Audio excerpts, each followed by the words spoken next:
We interrupt your regularly scheduled program for this special report. Oh, you didn't know? Your ass better call somebody!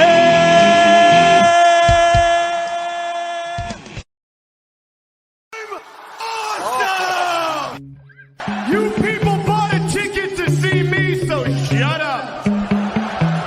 Yeah. Sometimes I get so mad, there's no control. Ladies and gentlemen, just in case you live under a rock, I might grab it bad, I don't know, my rap, my blood boils over like, oh God, here goes. I lost all feeling from my head to my toes. You said some shit that I can't let go, so just stay tuned for the rest of the show.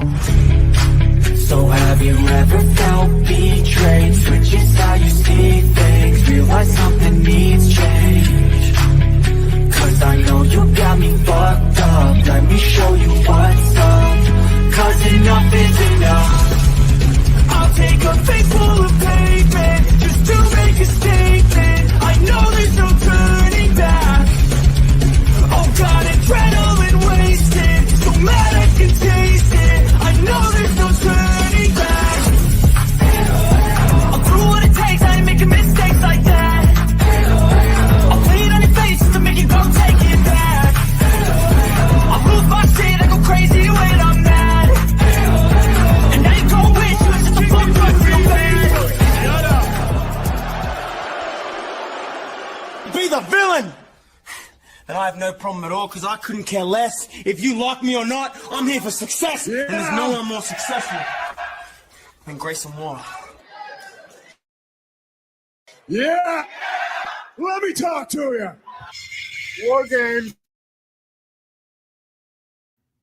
What's up, everybody? Welcome. Let's talk some wrestling here on This Week of Professional Wrestling with your host, BX Sports JEDI Kev, and the one and only from the beautiful Philadelphia, Pennsylvania, Allentown, Hershey, Pittsburgh, you name it, you got it, Chris. You're all over the state of Pennsylvania. What's up, Chris? I'm all over the state. What is up, Kev? Co-host here, Weekly Wrestling. I'm PGH Chris, and I'm excited. We're starting off a little early today, but there's still so much to talk about from this week, so let's get right into it. I will be in Philly later tomorrow evening if you're in the Philly area for Dynasty. I probably won't be at the show, but I will be at a bar right down the show, right outside Temple University, watching it. So if you're in the Philly area, come say what's up. I'm excited for the weekend. Let's go.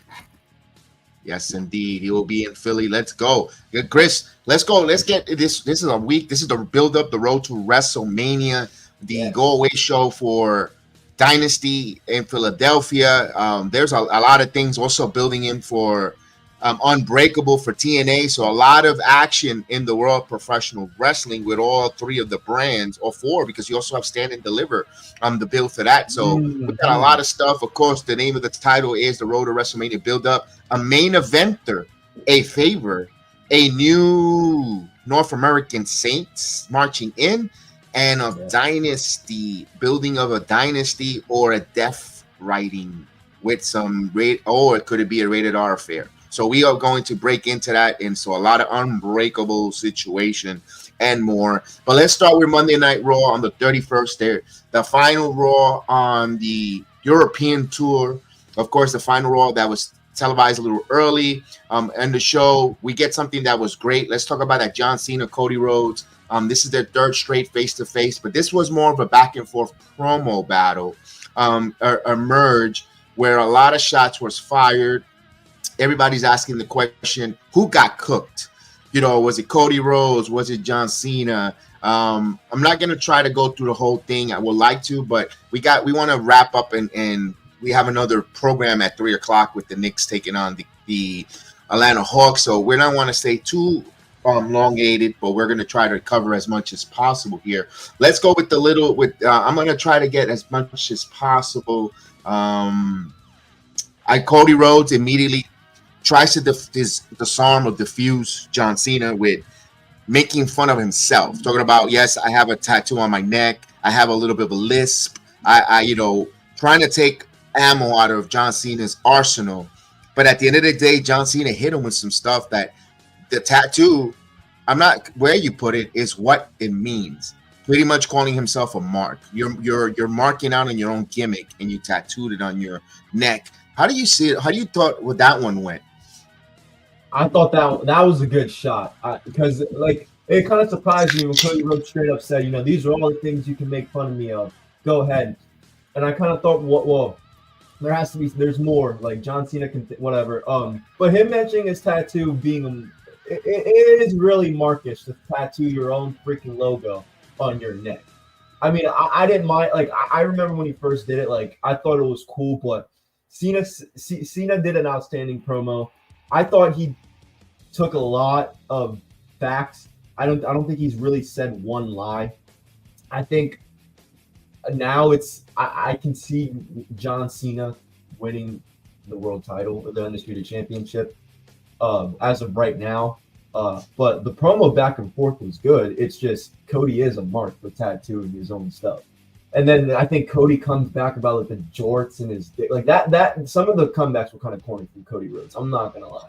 I didn't get it. You got more dick in your promo than in your jorts. Your jorts. I didn't understand. That was kind of weird.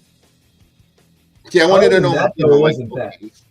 I mean, maybe now that the Bella Twins are announcing that they might be returning back to the WWE, maybe we can ask Nikki if there's enough. Maybe she could tell us and confirm the size or deny. I mean, we'll find. Well, only time will tell. We'll find out. Well, that's the hard hitting questions we would like. These so-called wrestling media on the scrums to ask. Maybe we could get some clarification on that. But we'll move on with that. Yeah, I liked it. And also Cody calling him a piece of shit. You always be my hero, but you're still a piece of shit. All right. Okay. I mean, remember there's little kids watching you, John. But again, I mean, Cody, I'm okay with it. That didn't bother me. It was back and forth. It was good. I like the fact that John Cena says that you've been protected.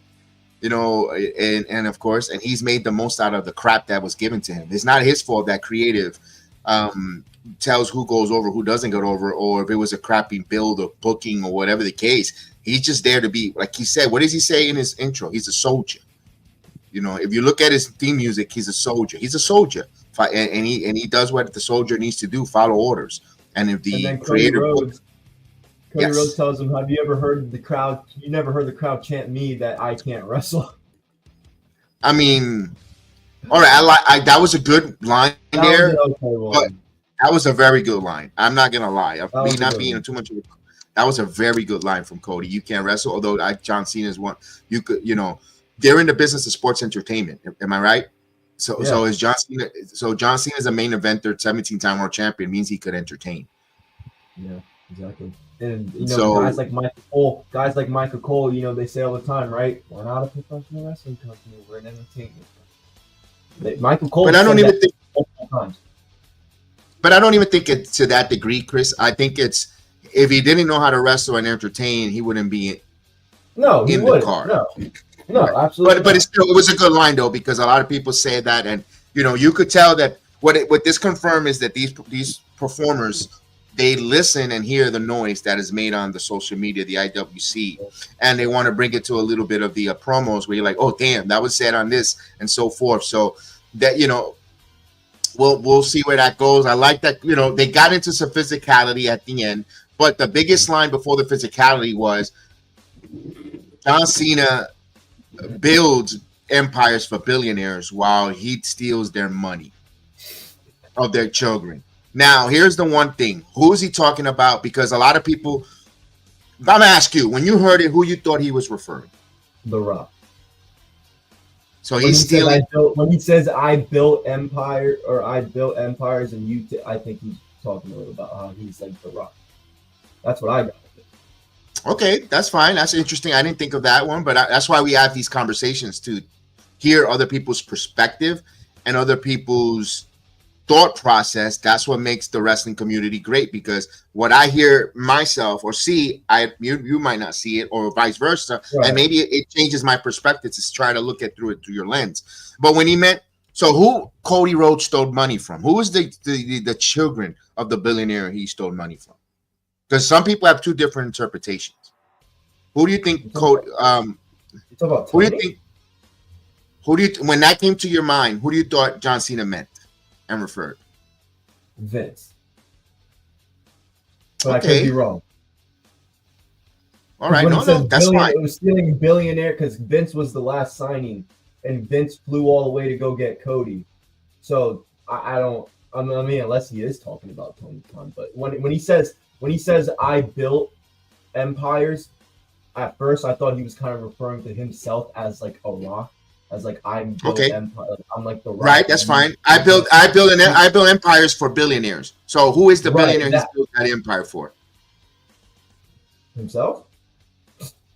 All right, That's a good question. That's a good question. I don't know. I'm thinking the Rock, but I don't know who the billionaire he stole money from. All right, that's no problem.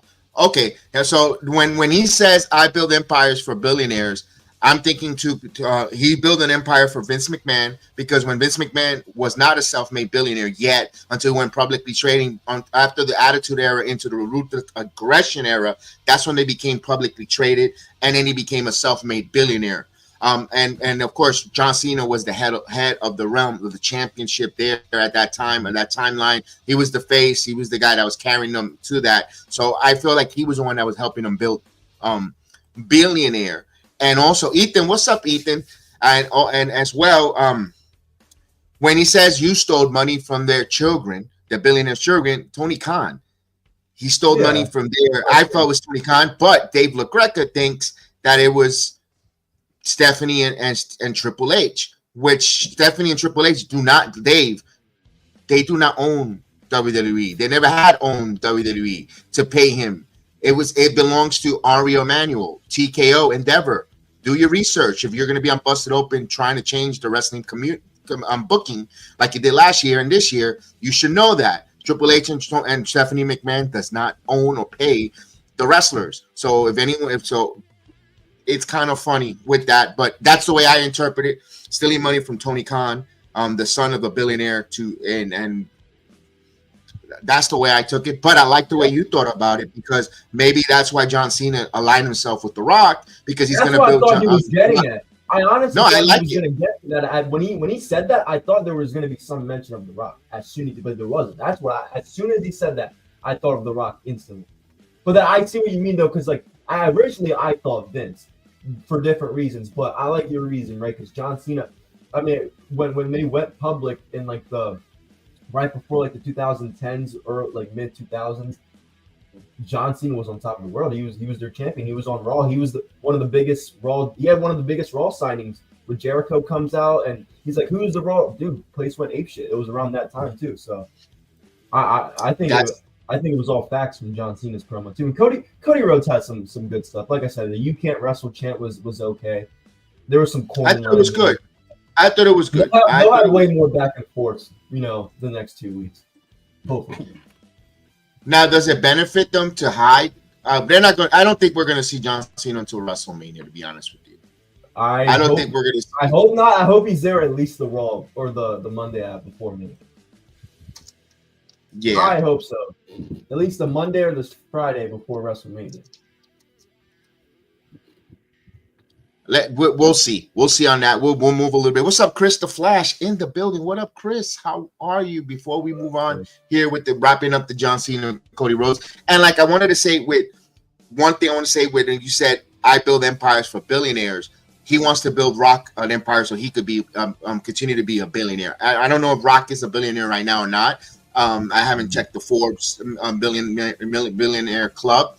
Although I'm not really looking into that but I will check if he's not. John Cena's going to try to build him with the TKO stocks and getting in there and all that stuff. So maybe that's why when you said Rock, you opened my mind to look at it a different perspective. That's why I appreciate when we have these conversations. What you heard, what you saw, what your eyes and your ears interpret, and what my eyes and ears interpret watching the product. So that was a good one, pretty good there. So we'll see what this battle between Cody Rhodes and John Cena heading into the road to WrestleMania in just about 2 weeks before we get to 1 week before the go home show, in between a sandwich, a SmackDown or Raw, before we get to the go home programs. We'll see what they build, if The Rock is mentioned or he shows up, or I don't think we'll see Cena until WrestleMania. That's just me personally. We'll see what happens there. We're going to hear from Cody Rhodes the following Friday at SmackDown. We'll see what happens there. One thing that a return, pleasantly surprised. We had the New Day and the returning of Tyler Bates in London with the new Catch Republic. I like to see that Tyler Bates is back. He was their first NXT UK inaugural champion. He's back from injury. He's back. Another tag team to add to the Raw brand, along with the New Day. New Day picks up the win. They told that good story, rightfully so. We want to see New Day and the Viking Experience or the War Raiders, whatever they want to be called, taking on the New Day, because that's where it's going to lead. But you need more tag teams. And Ethan, Ethan, check your DMs on Instagram real quick. I'd send the link if you'd like to come on the Raw segment, because you were in attendance, to tell us how that place was through your words. Check your DMs. The link is there. We'll love you to come on for that Monday Night Raw segment and tell us your experience, if you're able to. I don't know if you're out and about and just listening to us. If you're able to, if you're in front of the computer, but if we're understanding if you're not, definitely wanted to open that platform up to you from someone who was at the O2 Arena first for Raw and SmackDown, Ethan, out in the UK. As we go on here, so it was great to see them both, Tyler Bates and Pete Dunne, both. What a job. I'm out in London, but there you go. I understood that. I understand. That's why I asked if you were able to come out with us on, if you were out and about. So good job there. We get the War Raiders comes out. They're teasing that match between them. I don't think there's much to elaborate there. Just we got more tag teams than Pete Dunne and Tyler Bates. And then we have the New Day going on. We'll move on here. In a match that this turned around the build, the wanting to see and desire with story. And if you're a fan of either one, or you're going to be now emotionally invested, because you had Jimmy Uso taking on Gunther. Now, of course, there's the video shown of Jimmy Uso's slap that heard around the world. Of course, you see the slap that he gave him. After that, they returned back where Jimmy Uso and main event Jey Uso catches up with each other. Jimmy has a conversation with Jay that Gunther is just a man, and he vows to show that he could beat him tonight. But then he tells them that he could do the same at WrestleMania, trying to pep talk his brother and finally become the WWE World Heavyweight Champion. But Jay tells Jimmy, he hears him, but he tells him, be careful out there. Now, putting that little bit of dissension that, Gunther is a real deal. He's dangerous. So the show goes into a quick commercial. It returns from the commercial break. The WWE World Champion Gunther is shown walking to the halls in his gear. And when they return and announce that Michael Kopacki will host, of course, the Hall of Fame induction. I'm reading from the transcript in Vegas. And then, of course, we get to the match. The bell rings and we see Gunther being flashy, cocky, smiling, beating him up, where, of course, he's pounding him and destroying him. And then he's lifting his head up instead of the old-fashioned heel one-on-one. When you have your opponent beat, no, I got to beat you some more. When the finish is there and he picks up the head, no, I'm not done with this poser. 1, 2, he did it like 3 times, all to some nasty chops. But here is the main objective of this whole match. Gunther gets the victory, but the aftermath, just a beatdown on Jimmy that prompts Jay to come out. Jay comes out and then he gets zip-tied onto the ropes. You're going to watch now the punishment I'm going to give to your brother. He takes the world title belt, hits him on the head, and he cuts him open. I mean, you see the blood, the crimson mask. Here's the shot that I love. When Gunther takes the blood of his opponent and smears it all over his. Like, this is my trophy. This is the kill. This is the trophy, the prize that I beat. I hunted this fella, and I got the blood to put it all over my face. And the emotion of Jay wanting to come to the aid of his brother, invested. Chris, what was your roller coaster of emotion when you saw this? Well, I said that they should do this weeks ago, because when Triple H was talking about main event, I kind of had a feeling that this match wasn't going to be the one, as a lot of people wanted it to be. So what I said on the air was, during Weekly Wrestling that week, I said, do something where Gunther just beats the shit out of Jimmy, or something like that. And they did it late, but they finally did it. And yes, now you're more invested into it because now it's a little more personal. It's not just Jimmy going out doing his yeet and then Gunther comes out and chokes him out.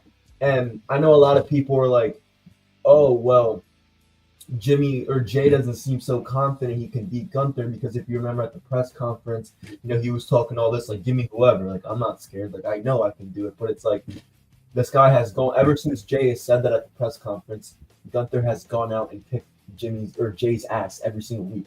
After his matches, going out there, putting him in chokeholds, beating him up backstage. I mean, this just kind of adds to the fire that Jay needs. Because after all, getting submitted after the matches, Gunther coming up behind him and kind of sneak attacking him. I think this is kind of Jay's last, straw. Like, okay, if I'm Jay, you won't see me. I don't think he should do a yeet until WrestleMania. I don't think he should come out into the entrance until WrestleMania with the whole yeet. Why? Because now that this happened, I think he should be more serious.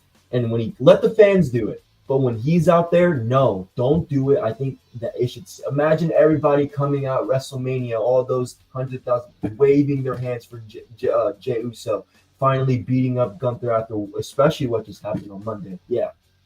After this, I think Jay should come out really more serious.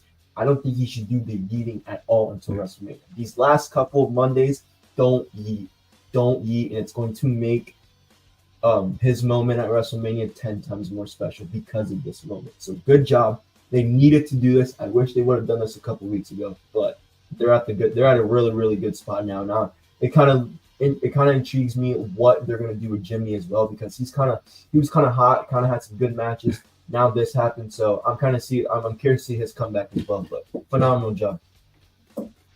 Indeed, and that's what wrestling is about: making a moment and getting you invested. Again, we know it doesn't matter what the predictability of the outcome is. You want to know the story throughout the day, and I've been saying that a lot. I said it on Good Morning Wrestling that I hosted for Samuel Lyons. Please check him out on Monday, Wednesdays, and Fridays. Samuel Lyons, Good Morning Wrestling with the host Samuel Lyons from Lagos, Nigeria, on the Sports Jedi Network, talking the mornings with wrestling, or waking you up with professional wrestling and some interviews and more with Samuel Lyons on the Sports Jedi Network. And then we talked about it, and I say predictability. We know that the sun is going to set at 8 o'clock or later in the evening, and it's going to rise 6:30 in the morning, depending where you are. You know the sun's going to rise from the east, but we don't know what's going to happen in the course of the day. That's the way I like my professional wrestling. The unpredictability of what's going to happen throughout the day. The day is predictable, but we don't know what's going to happen in the course of the unpredictability of the day. That's how I like the booking of professional wrestling. Regardless of the fact that if we know if Gunther might go over or not, it could, if it's predictable, not predictable with the outcome. But I like that, like you said, the story they're telling, because now Jay has to fight now for the honor of his brother. You destroyed my brother. You busted him open. You made him bleed. You took his blood and smeared it like a trophy, like a possession, like a conquering gladiator. His blood is spilled on the dirt. The earth is screaming, Jimmy's blood. I have to avenge and honor it. And now that's what Jay has now on his side to go. And now I have to honor that. I have to mend that. And like you said, I wouldn't want to see Jay in a match at all, or even I want backstage. Give me backstage, him training, him looking for counsel. Something. Give me something where he's just working his ass off, and he's motivated by and all he thinks in the background is you could play the clips of Gunther just pounding his brother, damn, he's really He's really getting in there. That's why I said he shouldn't yeet. That's why I'm saying if he's really like that, don't yeet. I'm sorry for the people that are going to be at Monday Raw for the next couple of weeks, because I know when I went to Raw the last 2 times last year, that's what I was looking forward to. But I truly think he should not come out and yeet at all. You guys can do it, but for him to make him look like really make it feel like he has it in for Gunther, make it really feel like he's angry and pissed off. A little more of that bloodline Jay, kind of okay, this is my family, you're messing with, that's all he was about during that time. If you notice Jey Uso during the early bloodline days, it's he was so heel and he was so mad because people kept fucking messing with his family. Excuse me. But and now that you have this is going to bring out that other side of Jay that we know, but we haven't seen it because he's so like we haven't seen that badass version of Jay like we had at 39. So, and it was all because you were messing with his family. Now you're messing with his family. Now you're gonna get that type of Jey Uso this year. So I'm excited. And when he does win, if he does win, the moment with all the people in Las Vegas eating, that's gonna be special. I think you should really wait until that moment. In my opinion. If they pull the trigger on it, yes. If they pull the trigger on him, I think you should wait. Yep. I agree with you on that. We'll see what happens there, but it made a 180-degree turn. If you weren't feeling lukewarm or you were cold on it, it got you back on the right track. The road to WrestleMania begins. Listen, believe it or not, WrestleMania 1, the build was only 3 weeks. That's it. WrestleMania 1, to put that whole card up, was only a 3-week build. That's it. WrestleMania 3, the biggest one, that was, I think, a month only with Andre Turn or whatever the case was. They were all short builds back in the day.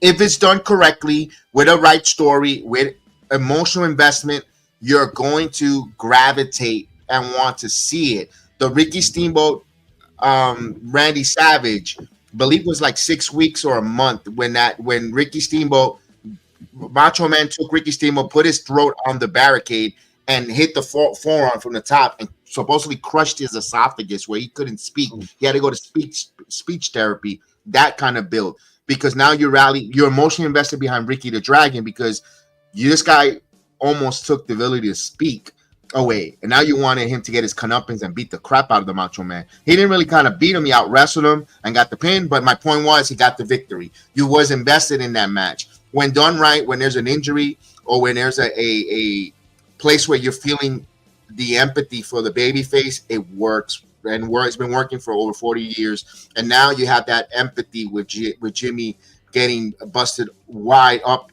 bleeding all over the ring on his brother's arms, his brother helpless, inches away, fingertips away from helping his brother and couldn't because he was impaired.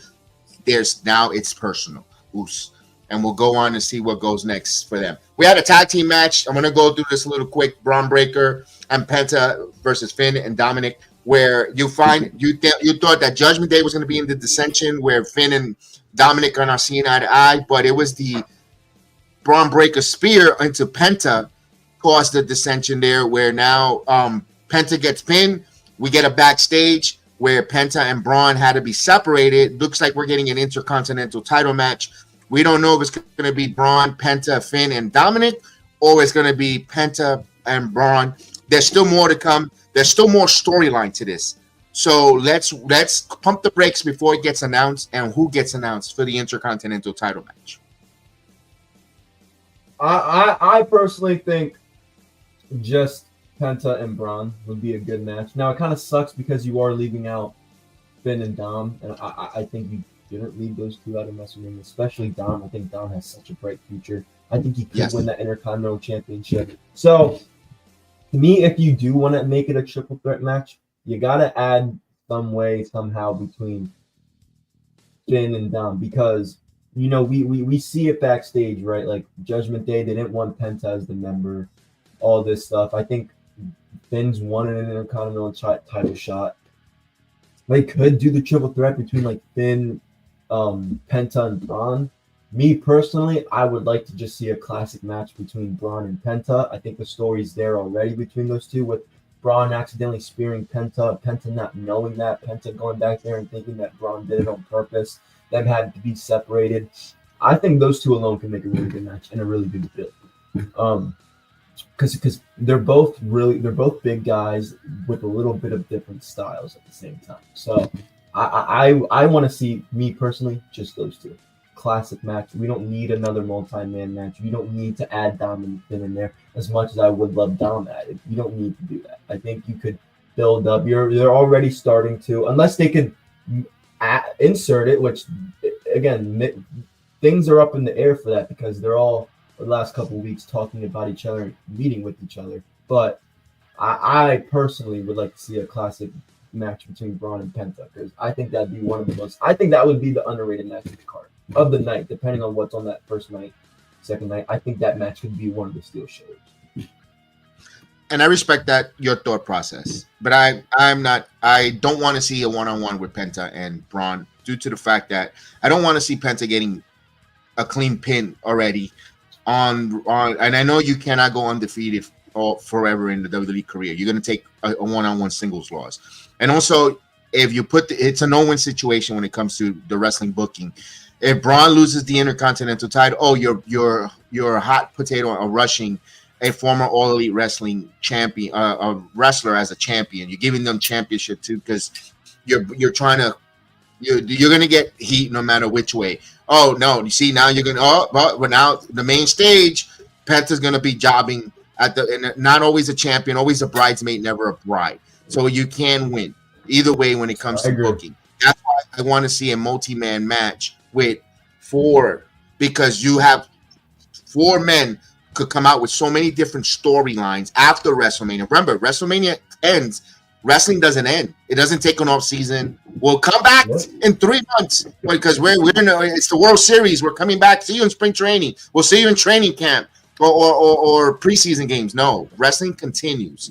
Wrestling continues. There's a Monday night after WrestleMania where now if you have if you have Finn with Liv and Dominic in that triangle that could cause the issue of one of them not winning the Intercontinental title, they could veer off and feud in a feud.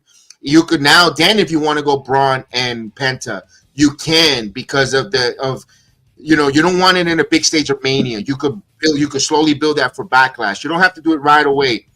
You could still have many storylines coming out of that, and that's what you want to hold. You want WrestleMania also to end feuds and begin one, if it makes sense. And when you have that and I understand you have a triple threat match already at one of your main events. You have a women's triple threat. I understand that, but you also got to get folks that been all year in your wrestling up and down the whole year into the biggest show of your company, and that's a way of bringing in Dominic. Dominic is worthy of being in the WrestleMania, like you said. So has Finn Balor. Penta just came in, and you want to showcase his star. This is a way of doing that.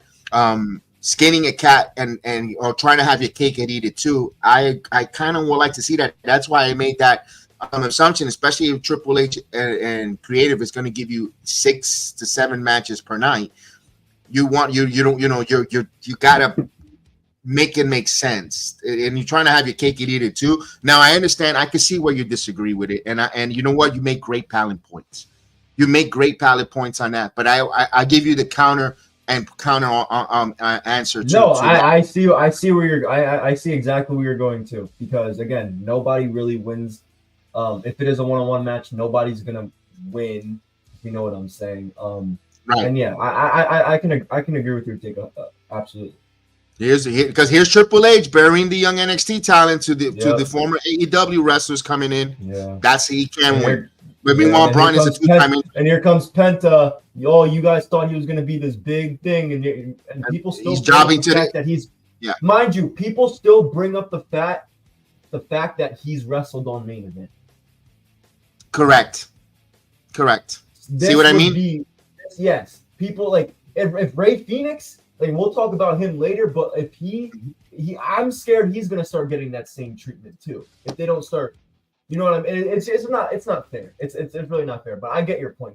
If it is a one-on-one, no one's really going to quote unquote win the match. So you could add those two guys, take the pin, and then maybe they can do something together down the line. No problem. Mm-hmm.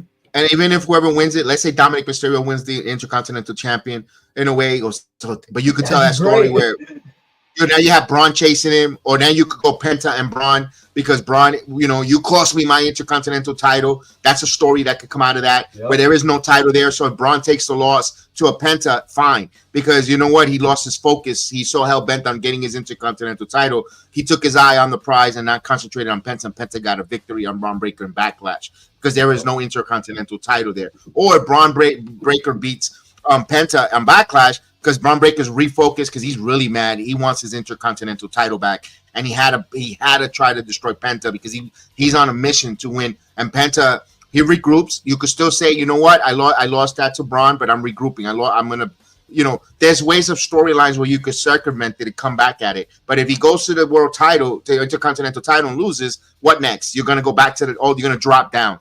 Like if Penta says I want an intercontinental title match, nothing. So we'll move on here. We'll go to the next segment. El Grande Americano returns next week in Minneapolis, Minnesota. So I can't wait to see that there. From the Gulf of Mexico or Gulf of America.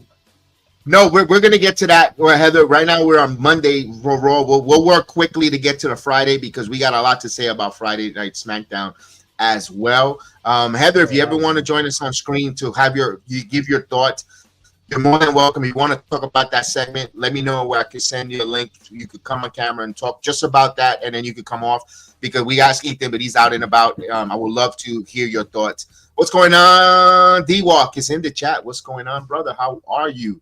And we move on here. Logan Paul, AJ Styles have some words with each other.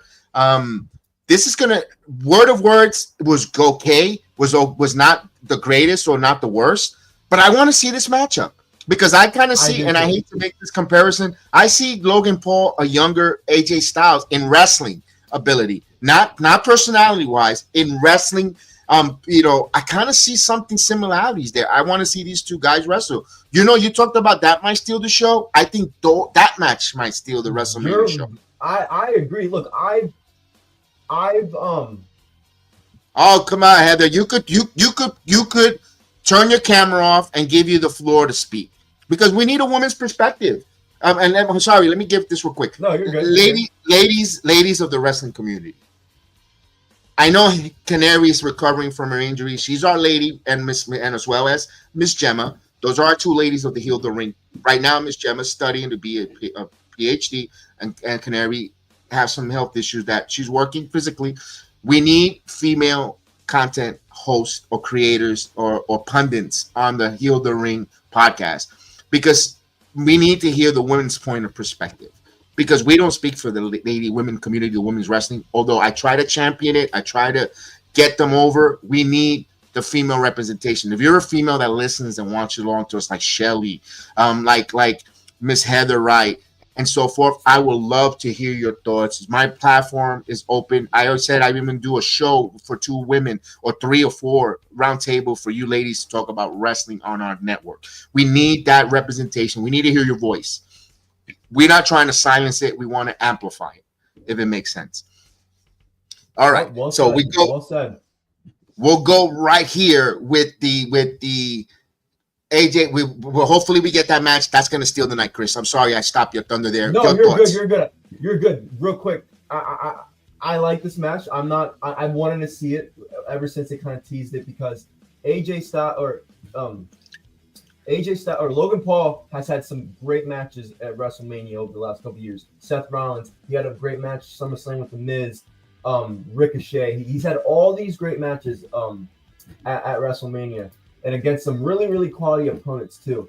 This might be his best one. I thought the Seth Rollins one was pretty good. That was probably one of my favorites. And the Randy was a multi-match.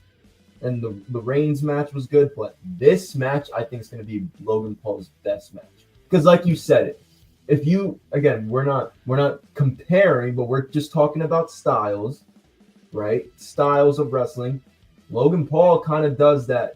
I didn't think about it until Kev said it. Logan Paul kind of does remind me of like those type of movesets, like an AJ Styles moveset, like a Hangman. Like he gives me that type of vibe.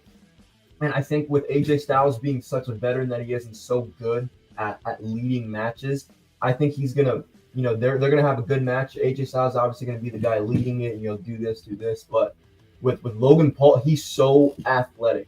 And I think that's why, a lot of people hate him because of him, whatever, but we don't talk about his athletic ability in that ring enough.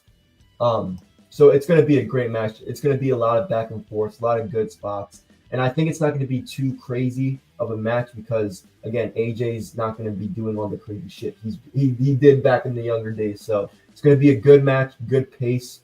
And I agree with Kev. I think that match. Now that I'm thinking about it, again, it depends what matches are on what card. But that could be a show stealer as well. An underrated showstopping match. That could be it. Yeah. But we'll move on here. With the main event of Monday to close out the European tour was the WWE Women's World Title. Now, where Bianca Belair is your special guest referee. I never seen such a fine referee in my life before. Iyo Sky versus Ripley. But here's one thing I'm going to say. I tell everybody this, and I'm sorry, guys, if it sounds like a broken record. I apologize if I'm repeating myself. But again, the sun rises from the east, and it rises at 7 in the morning or 6:30, depending on where you are, and the sun sets around 7, 8 o'clock every day.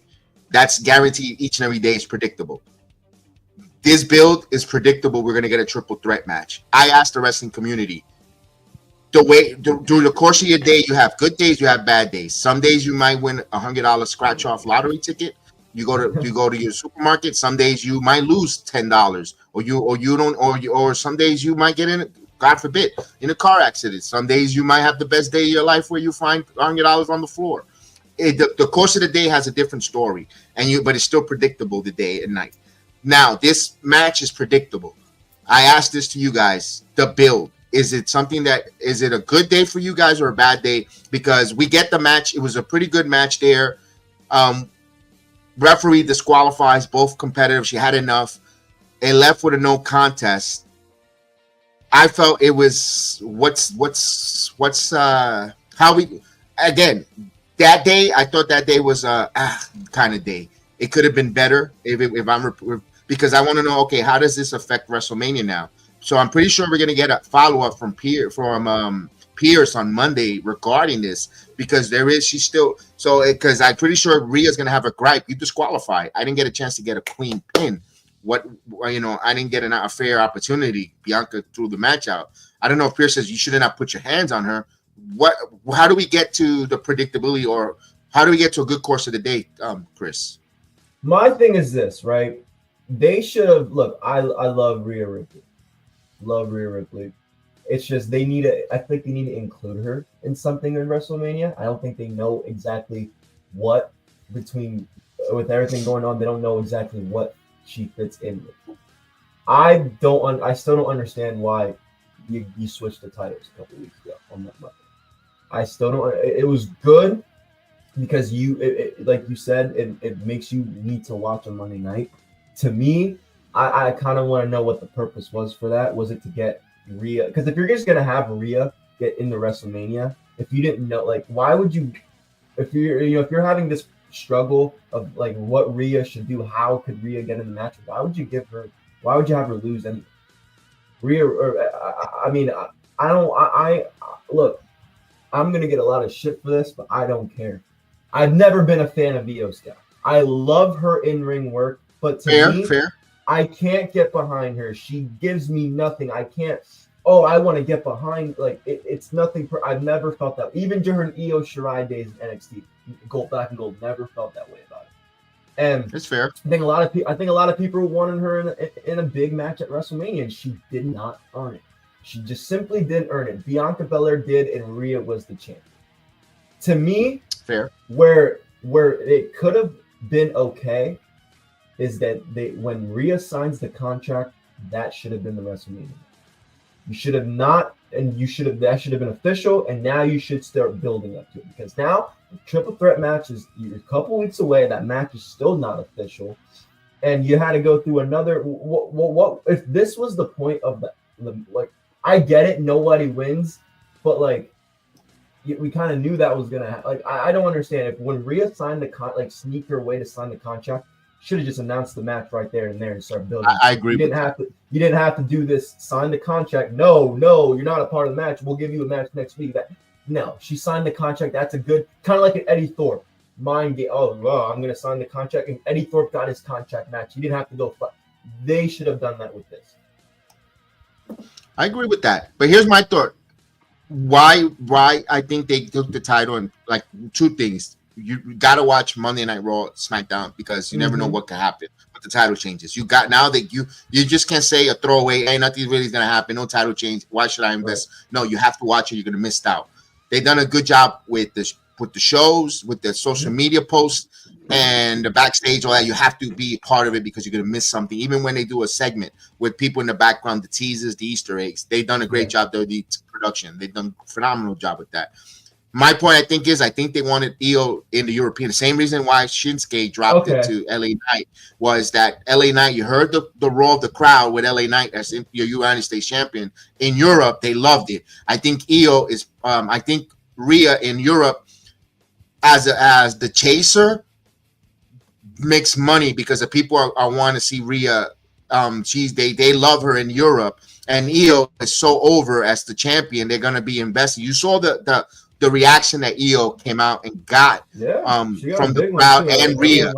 Bianca, everybody's complaining that Bianca got booed. That's a whole nother separate situation when it comes to Bianca Belair. We'll get to it if we got time at the end. I want to get into that because there's a big thing that I wish Samuel was on, but we'll definitely keep moving on it.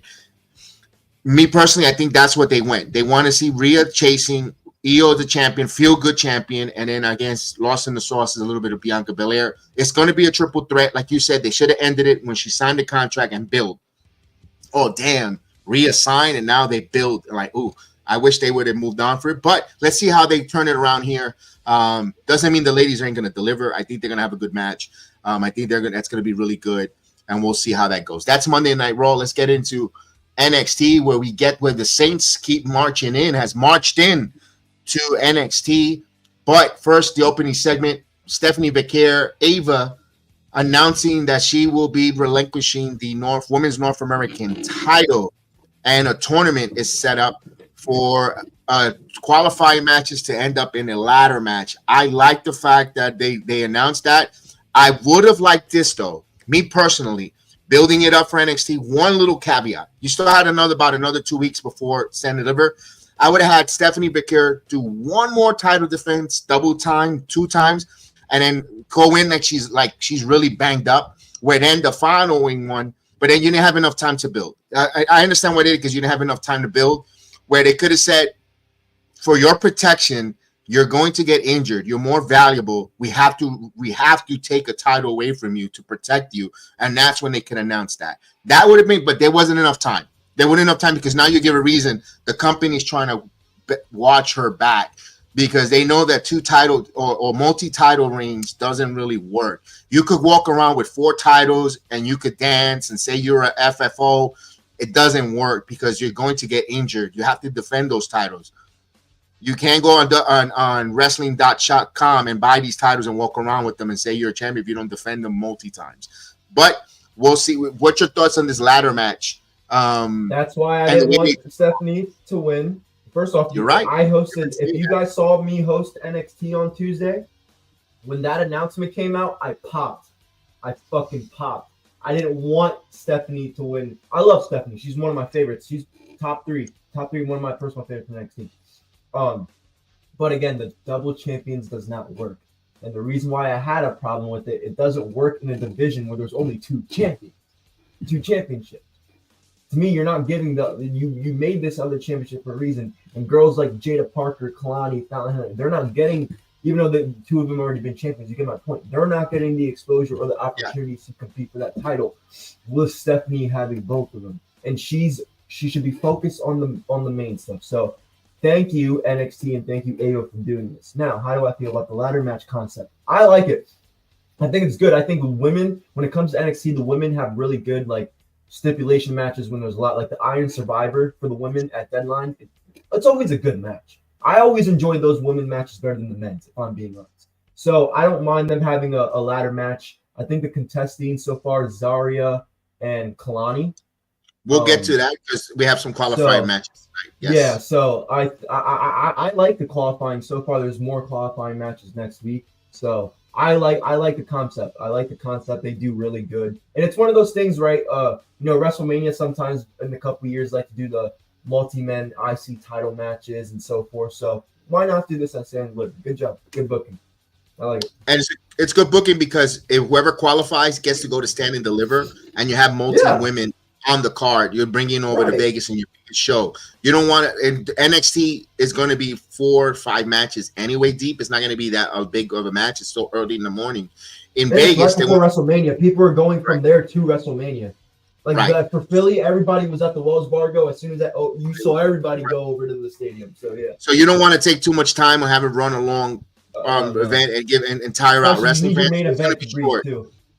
And then you have your. That's why you put a multi-women and you bring the ladder match. It makes sense. When things make sense, it has to make sense. You have to respect. But before that, Jordan Grace interrupts the conversation between Ava and Stephanie. She wants a shot at the world title.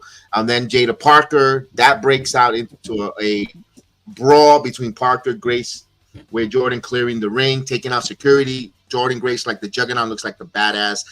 My goodness, she's a threat for Stephanie Becker if there's a case for number one contendership, which Stephanie's going to choose.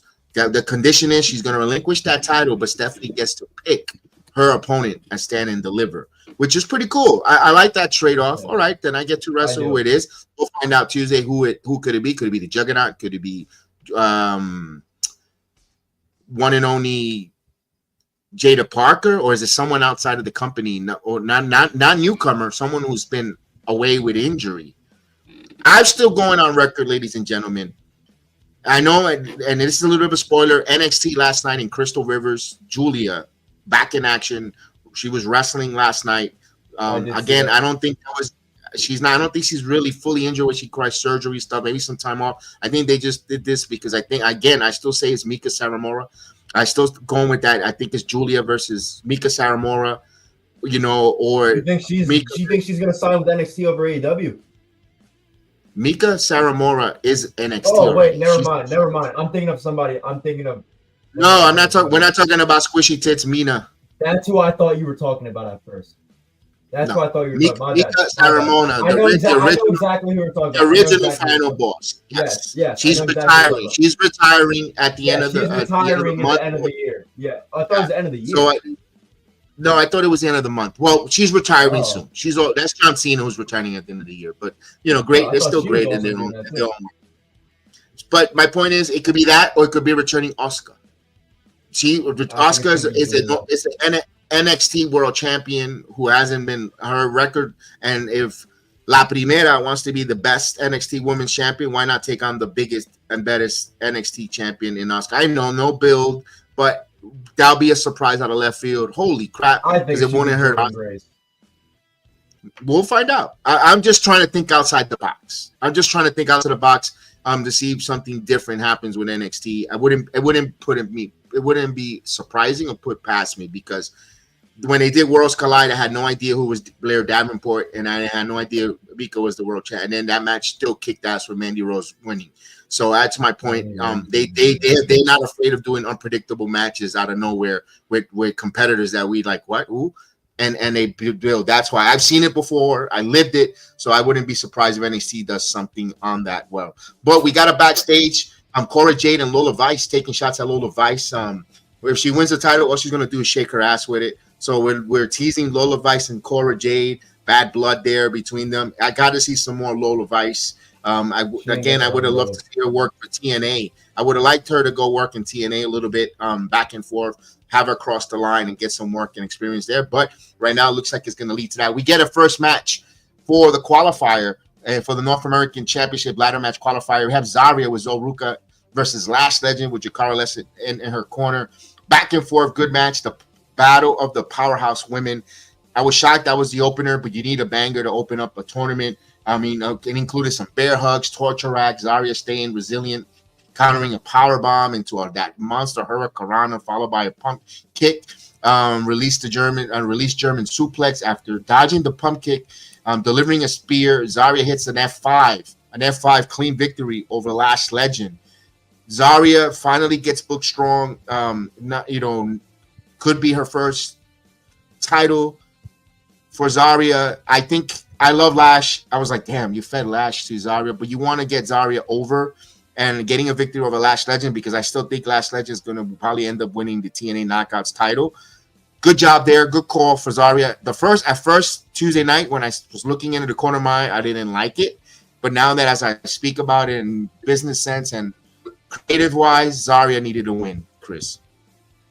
I agree. I said it when she came out. I said Lash is going after the TNA titles or the TNA Knockouts titles. She's not going to win this match. But it was so good that I'm even surprised that they fed Lash. To be honest. And then we get a backstage with Yoshi. Yes, go ahead. Go ahead. No, go. No, you're good. I was just saying, I'm surprised that Lash was the one that took the loss from that. I was shocked. They get it backstage with Yoshi Imamura, Wesley, Josh Briggs, Tyree, and Inigwe, and Tyson DuPont, where it's going to lead a match. Match was accepted. Briggs call out Wesley's toughness. I love what Wesley says.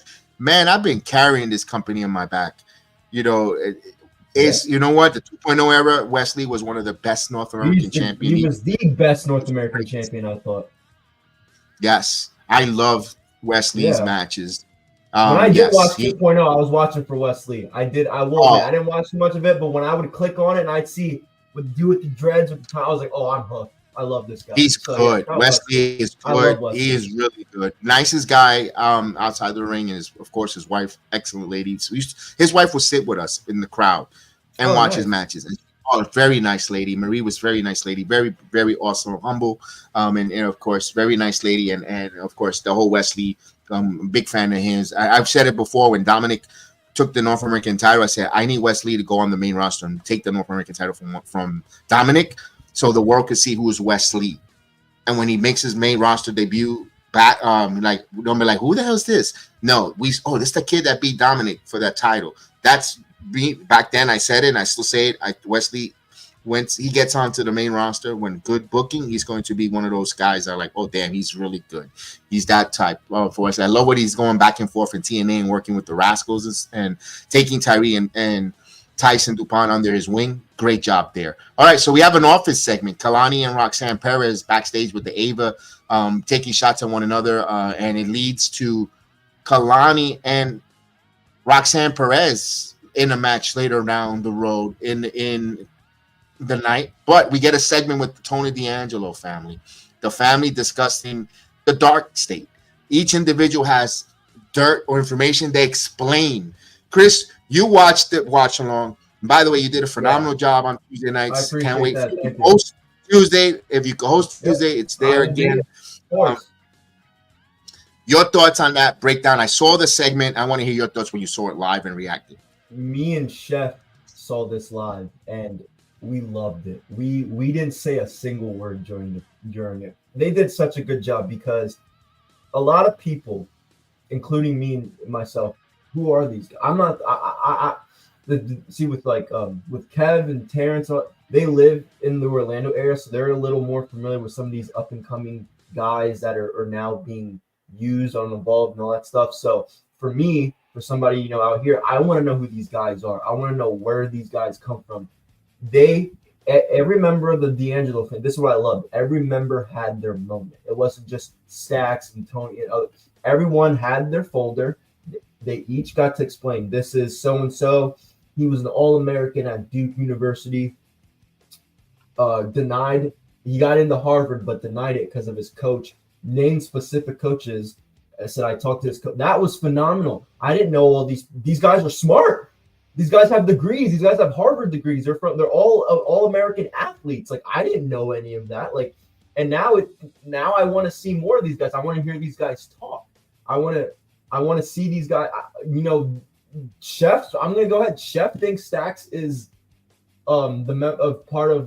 he's a secret member to their family. If you look at the end, and now I'm gonna get to the end where like Stacks and D'Angelo's like, yo, Tony's like, I trusted you, now you gotta trust me. And Stacks is like, yeah, all right, I'll trust you. But it's like the camera shot at the end, it's like, Stacks is gonna right behind D'Angelo's back soon. So it was phenomenal. I mean, they really good production. It looked like a movie scene. It looked like one of those Italian Bob Moss movie scenes where they're trying to just figure out who their next opponents are. So I loved it. My favorite part of this, again, all American athletes. They explained everything specifically. Good job. I loved it. I freaking loved it, man. I like what you said there, because when I saw it and you told me watch it, they didn't give me no spoilers. I watched it the next following day. I saw that. Good job explaining all these wrestlers. Of course, I knew, like you said, we knew them from the Level Up days before Level Up got canceled, seeing them in their matches and so forth. And I understand why they're back together. They feel like they've been snubbed by the disappearing of Level Up and not respected. and who fits that more? Where the underboss, he's doing all the underlingings for Tony D'Angelo while he's the the head of the family, taking all the credit, and he has to do all the heavy lifting. So I understand where you guys see that, especially if you watch a lot of mob movies or the way the way it goes from Goodfellas and all that. There's always someone who thinks could do a better job than the boss or the leader. So and they want to do their own coup. It wouldn't be surprised with that. It could be Stacks, because later that night we have an in-ring right after. In between, we're gonna skip the sandwich between Hank and Tank versus Miles Bourne and Xavier Knight in a good match. But of course, taking the advice of Pretty Deadly, Hank and Tank having an identity crisis of who or what they want to be as a tag team, because nothing seems to work. So that's what that's like every week they're trying something a little different. That's the story. That's the story with Hank and Tank. They're trying to find an identity as a tag team, and they're looking for advice, and they haven't found the advice, which is probably going to lead to a manager for them. They're probably going to need to find a manager who's going to help them, guide them, and put them in the right perspective, give them the right way, and that's what we'll find out what happens to Hank and Tank. We're here for it. North Dakota Catch wins by pin, but then the in-ring segment, and that's the Crossfire Hour. Obafemi, Trick Williams, Javon Evans.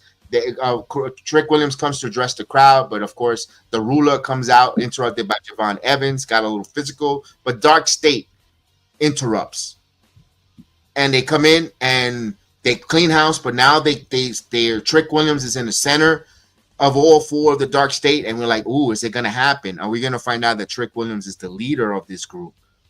And to a surprising demise, they beat up on Trick Williams. They leave him hurt, and like, ooh, so that takes that theory out of the way, because maybe it's just weird though. Trick Williams. It's weird though because they had. I'm sorry to cut you off, but if you notice that they had Trick right in the beginning, and they waited to get him last. So that's something too to keep an eye on. They had Trick right in front of it. They let Trick get out of the ring. They beat up Oba and Javon, and when Trick got back, they took their good ass time before, because everyone was like, oh, like me and Chef were sitting here like, oh, Chef, like they're, and he beats up Trick, and I'm like, why did they wait all that time for him specifically? So I'm keeping an eye on that. Okay, and you know what? They could revisit. They played us, because they really didn't. They just power slam. Yeah, he took one for the team. There you go. Good analogy on that one. So we'll see on that with that Dark State. Could it be Stacks? Could it be Trick Williams? Only time will tell. I think that's going to be revealed at either Stand and Deliver or the Go Home show of NXT. Yeah. But I will wait for that in Stand and Deliver there. We'll wait to see there. Of course, what I love about it, they're showing Andre Chase. He has a cracked rib from Ethan Page. He's being ushered out in a wheelchair by Kale Dixon and Uriah Connors, but we see the backstage go right by them because Jordan Grace and Jada Parker still going at it in backstage. They want a piece of each other. I love that backstage segment. That was great. And because there's heat. They want heat. These two ladies can't stand one another, and they're going after because they want NXT Gold. And I think it's good for Jada, because with Jada, I think she's great, but from some of her, I feel like she's had matches with people that are equal to her. I think she needs somebody like Jordan who's above her to make her on that level. Makes sense. Perfect sense. Yes, that's your perfect sense on that one. And of course, we go to another backstage segment. The tag team champions. Axiom expresses his frustration of his partnership with Frazier, but then Swipe Right comes in and introduced themselves as a top 5 team in Evolve, and Frazier challenged them to a match, and Brad Baylor made a crude comment about Roxanne Perez. I don't know what was that all about, but those guys look like little frat boys. That was funny. I was telling Chef, like, look at these little frat guys coming back. I like that because you're sprinkling. I like it. Sprinkling in the Evolve, and they're young tag team. They're so young. You could tell that's the future of NXT tag team division. Swipe Right, and I think they're going to be. I think they got an it factor. And of course, that crude comment was Roxanne Perez passed by them, and she was a looker. And Swipe Right caught his attention because who's not going to see Roxanne Perez walk by you and your head is like, there's some talent here. He was like, there's some talent back here. There's some talent, and some cake as well. And that's pretty much what that was. So I gave you that just what he meant with that crude comment. So for all those people that are watching us, yeah, that was a good one there. And then you get the match because she was on her way to her qualifying match with Kalani Jordan, Roxanne versus Kalani Jordan. And tonight, to me, the match of the night. I thought both ladies bought it. The counter of the Pop Rocks, former NXT World Champion, former inaugural North American Champion, going at it, trying to qualify for this. Kalani wins with the split-legged moonsault for the victory in a not too surprising but well-earned victory for Kalani Jordan over Roxanne Perez. We know Roxanne is either main roster bound. Why not put over Kalani Jordan in this match to go into that stand and deliver? And it sucks for her because, there's nothing for Roxanne and stand and deliver. You're probably right. Maybe she might have to might have to be tapped out, not in this, but it doesn't hurt Roxanne Perez. It doesn't hurt Roxanne Perez. It doesn't hurt at all. To me, I've been saying this though for a while. I feel like this with Mello, Bron, Trick eventually, and I feel the same way with Roxanne. Those are the guys who made this NXT. Not made the NXT, but those are your top stars. Those Revived. Top, you know what I'm saying? And I feel like those two, or those wrestlers, Roxanne in this example, I feel like her send-off should be at Stand. I feel like again, they could do it any other way, but to me, that's NXT's quote-unquote WrestleMania, and I feel like, if you look at the takeovers during the Black and Gold days, it was always a pass over the torch in the last match. Alistair and Ricochet did it with the War Raiders back in TakeOver in Brooklyn, and Undisputed Era has done it a couple times. So they during their big takeovers, when back in the day when like the big talent were getting ready to called up, especially if they were champions, they would put over the younger talent and they would get a big standing ovation at TakeOver. So I would like for this to get Roxanne too. Maybe sucks, lose, but she'll get a crazy ovation. Thank you for everything you've done at NXT. And I think that's always a good send off for your main talent like Trick, Mello, Roxanne in this example. I'm a piggyback off of that. Maybe that's who Stephanie Vicaris picks. Yeah, a piggyback. You're right. That's you're right there. You're right. You book right now. You talked me into the booking corner. You're right. I think that's Stephanie's going to pick Roxanne. Why not go after two-time NXT World Champion? And then she was the best here. She's the best here, and why not let me? And I'm going to consider me the best. I beat Julia already twice. I haven't beat Roxanne. I don't think they have wrestled. Roxanne, no. And then Roxanne, she beats Roxanne. She's like, I'm going up to the main roster. This is your moment now. And they, you pass the torch. Send her off with that nice torch. Yeah, you talked me into that. I think it could be Roxanne Perez. You're probably correct. And why not? Why not? It won't hurt Roxy one bit at all. Losing to it'll make Stephanie. It won't hurt Stephanie, and it'll make Julia look fucking good. Yes, absolutely. Because we could always revisit that. Julia and Stephanie, I love that. Good job there. Good job speaking that into existence, hopefully. Okay, let's go right here into some more. If we get the backstage with Stevie Turner and Ava, of course, saying it's not easy being a general manager because she is the general manager in Tubi Evolve show. And, of course, Ava announces the triple threat match with Dark State, six-man. Dark State's 3 of the 4 members taking on Oba, Trick, Williams, Javon, Evans. So could they coexist? So this is classic Vince McMahon booking. Like, can that coexist? We'll put them in a 6-man tag to see. But hey, it's going to tell a story. Let's wait to see. Of course, the interview with Ricky Saint. Saint says Spears attacked him last week. Only feud him. He promised to win that North American title and become the fastest ever champion than Spears ever did. So, but we all know who was the quickest to win a championship is Ethan, all legal Ethan Page. Yeah, they didn't mention him, but we all know. But he says Spears, but we'll let him go there. Of course, we'll go. Of course, next week will be Jada Parker and Jordan Grace in a stand and deliver qualifier. So that's another one announced. We go to the main event: Sean Spears and the Culling versus Ricky Saints for the North American title. I mean, this was a hot start. Saints comes out with a hot suicide dive and a strike. Spears regains control by using his ring steps, targeting Saints. I love when Ricky Saints walks instead of walking the rope, he walked the thing. I know he saw Faith That's the young lady, the older lady with the glasses that he gave a kiss on the forehead. Her name is Faith. Give Faith her kiss on the forehead. The other lady that was with her, and then the other lady at the end, and he was being a heartthrob, and he was doing his Ricky Saints thing. The ladies loved it too. They're like, personality. Yeah, I gotta give kudos to the NXT ladies.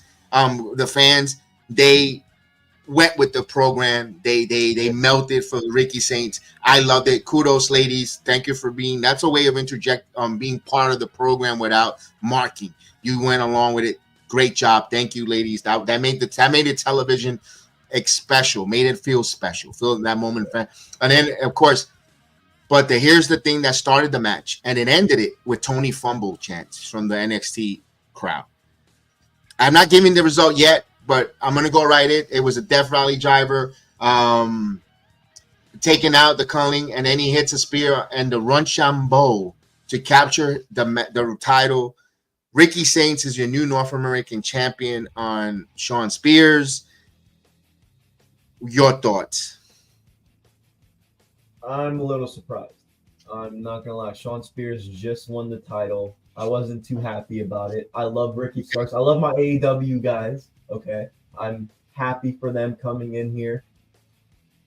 I'm surprised that they gave Ricky Saints the title. I don't know.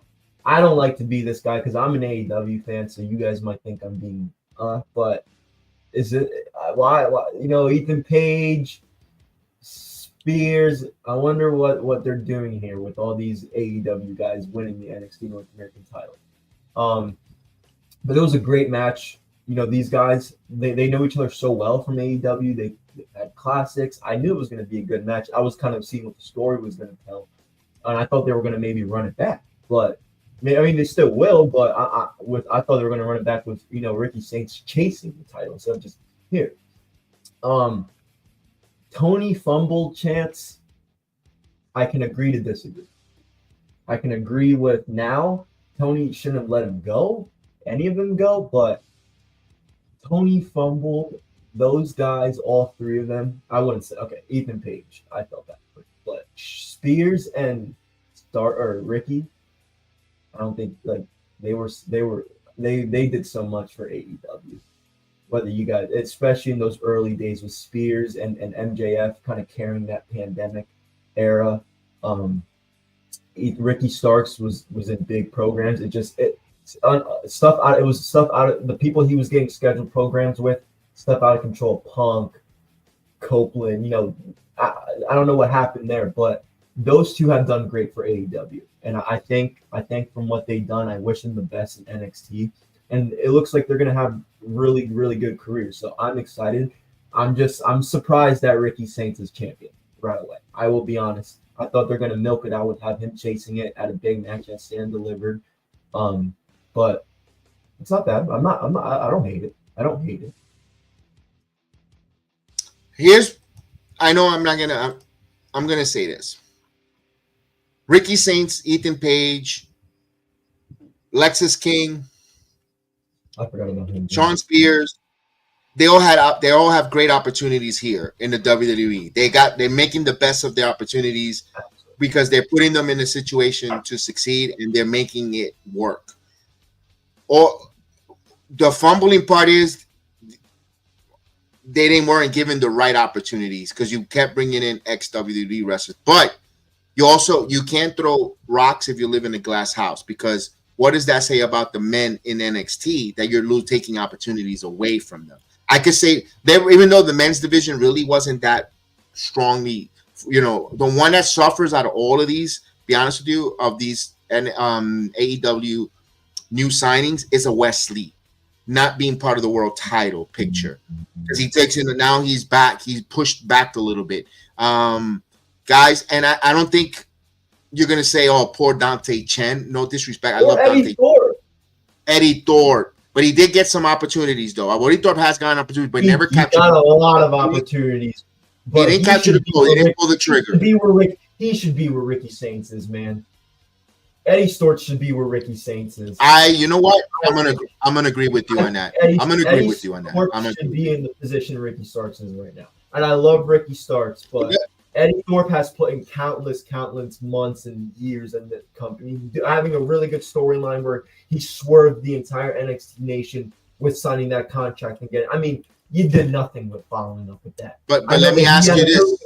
Trick. He had a really good, but I want him to be in the spot where he starts. And the same, like, let me ask you this: does he sell tickets? But does Eddie Thorpe? Will Eddie Thorpe sell you tickets, or will Ricky Saints sell you tickets? Ricky Saints will. Ricky Saints will. That's unfortunate. It's still business, pal. At the end of the day, it's still money. Heather, I got this. I got this for Heather. Hold on. Let me give this. Heather, here is Ricky Saints walking the road. He has a lot of charisma right now. He's looking really, really good. But can he sustain it? That's the question. And that's there was a little 10-second clips, audio and visual by WWE Network on NXT on the CW. Want to give them credit and of course for that video for them. And that was the Ricky Saints clip there. Yes, the kiss on the forehead. That was pretty cool by Ricky Saints. I thought that, to me, that sounds superstar. Okay. It's about that, selling the tickets. That's what it was. That's all about selling the tickets. I'm always the guy that's going to look at wrestling as a business first. That's why I always say it's for best for business. But as a fan, I'm not right now. As a fan, Eddie Thorpe would have. Yeah, I agree. That's what's hurting it. I agree. It's like in a job, you're working your butt off for a long time, and then you bring a new person in, and they're making more money. They get the promotion. Like, damn, I've been here for a while, and I don't even get a chance. I've been here when things were tough, and I went in and put up with all the nonsense. But meanwhile, you bring someone from the outside making more money and becomes a supervisor, and you didn't even consider me. And that's how, and that's what I can understand that, but they don't know that the business aspect, when you bring this person in, has an innovation of growing, or he has contracts that he could bring, whatever line of work that you work in. I'm trying to make that more realistic to real life, but of course this is wrestling, but they still have to treat it like a real life business. If it makes sense there. So we got that NXT there. Tony, so we talked about that Tony fumble with NXT. Let's go into a great build, the go away show for All Elite Wrestling Dynamite, because Dynasty is this Sunday, where Chris is going to be in the Temple area. If you want to reach out to Chris on X, if you want to meet up and buy him a beer, buy him a drink, he's willing to contribute to the funds, into the liver funds, and make sure that he, don't that much, but I'm making a session for Dynasty weekend. Or buy him a potato skins or an appetizer, that was something along those lines, or pick up his bill or something. But he'll be in Temple around some bar. Read up with him, and you see his handles there on X. We go into Dynamite from Peoria, Illinois. But first thing we get announced that Jay White has been pulled from the 2025 Owen Hart Cup. Your thoughts? Good. Okay. Good. He would have got his ass picked by Hangman. I'm not good that he's hurt. I want to get that clear. I don't wish injury even on my most hated wrestlers. That's not at all what I'm saying. It's good. Unfortunate that he's hurt. Good that he doesn't have to get squashed by Hangman. That's what's good. That's what was going to happen. He was going to get his ass kicked to Hangman. So I'm not mad about it. Good. Get well soon, Jay White. But this was the best that could have happened to you, brother. You were going to lose first round to Hangman for nothing. I'm going to get the brackets in a moment. Do you want me to do the brackets yesterday? Do you want me to do the brackets now, or do you want to see that show people that are watching us, or do you want us to go through the show and then show the bracket afterwards? Because it's kind of reveal who won and all. No? Oh, I know they haven't had any matches. All right, here we go. Let's go with the bracket. It's a bracket reveal.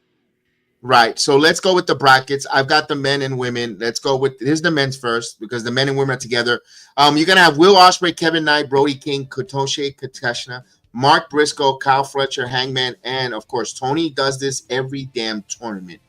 A wild card. Let's go with the names here. The first round matchup. Kevin Knight gets inserted into this title matchup. Kevin Knight is the newcomer signed to your company. You're putting him in a tournament for your biggest prize possession and your biggest show of the company. Does he deserve it, or I'd rather see MJF in this tournament rather than Kevin Knight? No disrespect. Nope, I can agree 100%. I actually have high hopes for Kevin Knight. He impressed me in that tag team match, but yeah, why would you have this guy just get squashed by Ospreay? I mean, they announced the match, that qualifying match is happening tomorrow, but you're kind of killing this kid already. And he's not going to be able to keep up with Will Ospreay in that damn Let ring. me put this. We'll talk over this here. We'll talk over this. Go ahead. He's not going to be able to keep up with Will Ospreay in that damn ring. I'm sorry. Will Ospreay is going to demolish him. Connection is going to beat Brody King. Kyle Fletcher is going to beat Mark Briscoe. Hangman's still going to beat whoever the wild card is. And then Hangman's going to win. Ospreay is going to win. Boom. That's your Owen Hart tournament. But here's the one thing I'm going to say, Chris. I understand. I've been saying all morning, predictability is, and it's going to happen. How do you get there? But also, you want to also be intriguing. What has Mark Briscoe done in his wrestling singles career to validate wrestling for this tournament to try to win this title, where you have a former wrestler who won this tournament before not in? You know, where's Okada? Where's Okada? Why isn't Okada not available in this tournament? Where's Adam Cole? He won the tournament. Right. Adam Cole. That's another. I was going to get to him. Adam Cole. Brody King just lost a couple days ago.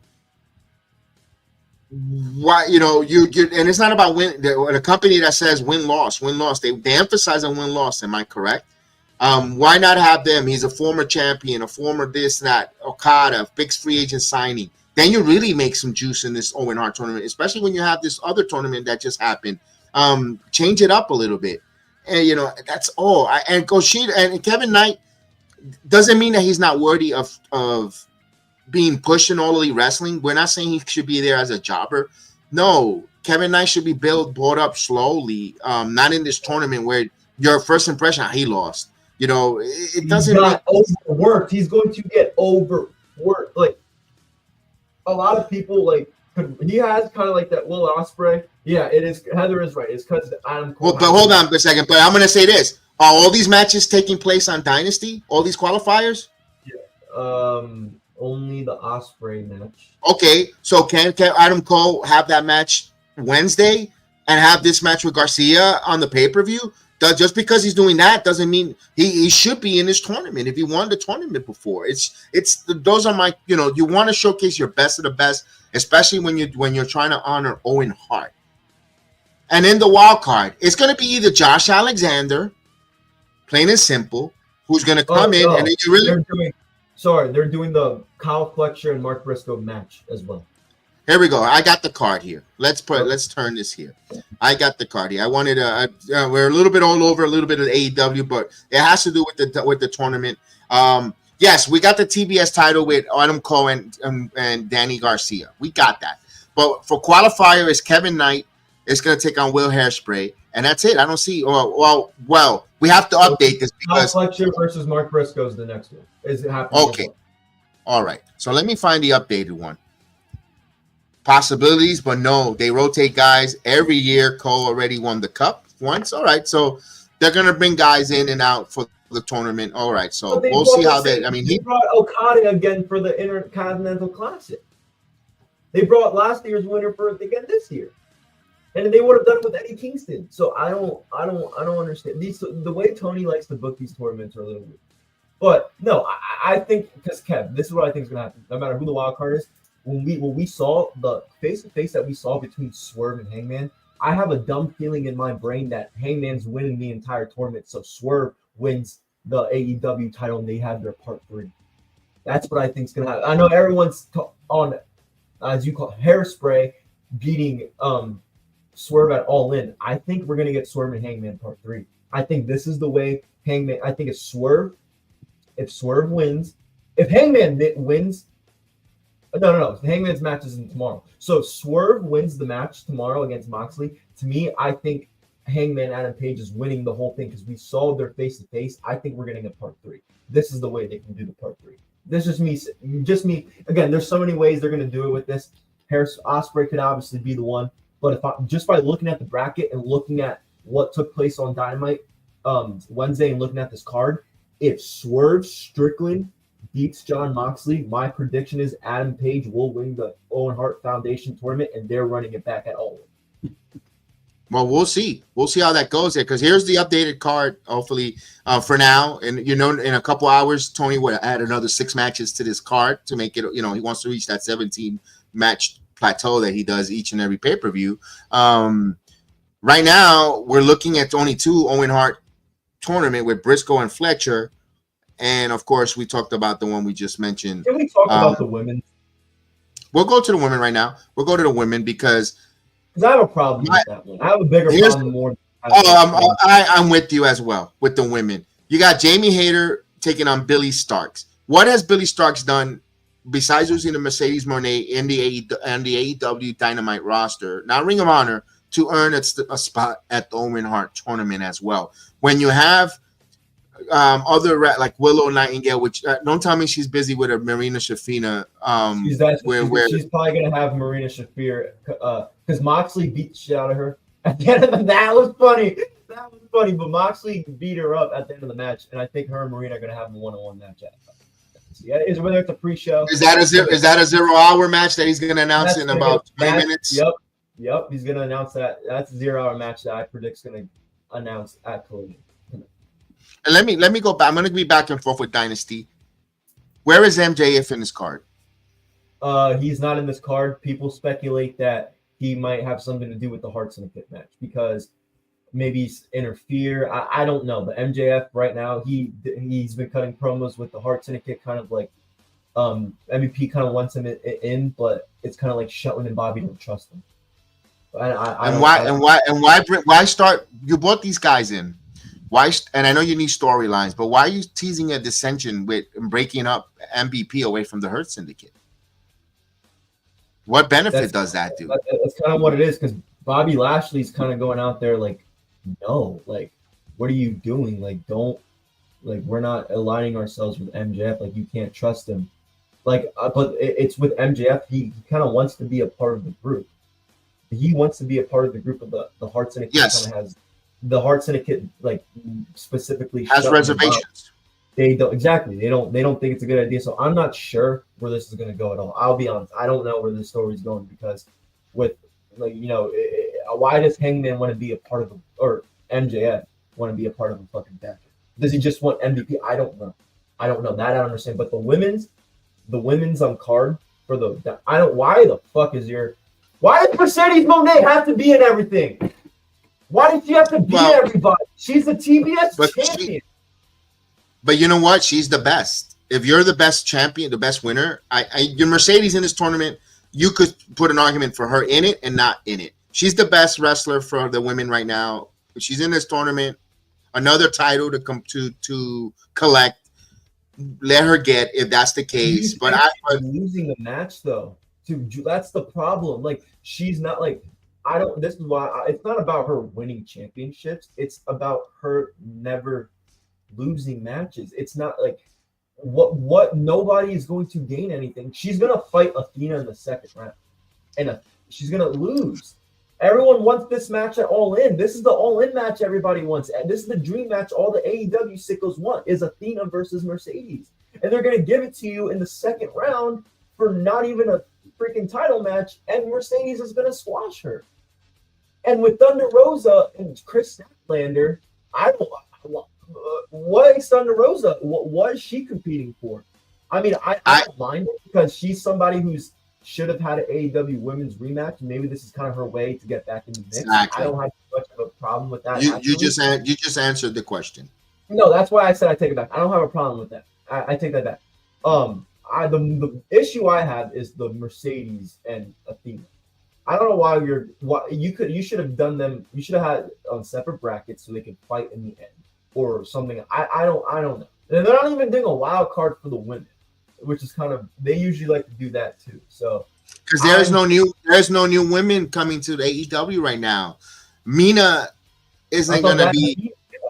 I mean, and wouldn't that be a surprise? We already seen her. With her cleavage all over Dynamite. It's not a wild card. It's not a surprise. It's not a newcomer for Tony Khan. That's just telling you. That's just telling the marks or the sickos that a newcomers coming to the company, wild card. That's all it is. The women, here's the women.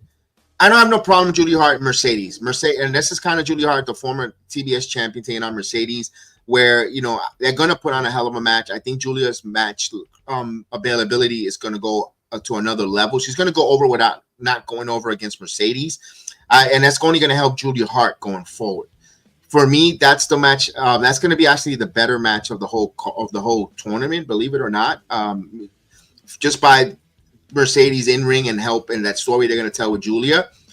When they get to the second round, and again, I don't know, I'm questioning why Harmony Cameron is in this tournament as well. She lost to Mercedes, and she shouldn't, and there's not a win-loss record at all that's helping her. She shouldn't be in this tournament personally. Mariah May should have been here. I would have liked to seen Athena taking on Mariah May.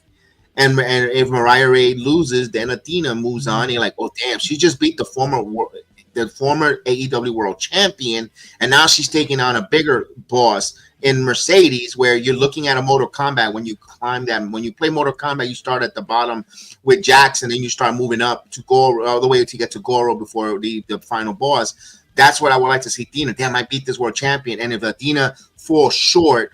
Or by a way where Mercedes has to use the ropes to get the pin, and Athena feels like she was shortchanged, you could revisit that at All In because she's obsessed on trying to get back at Mercedes.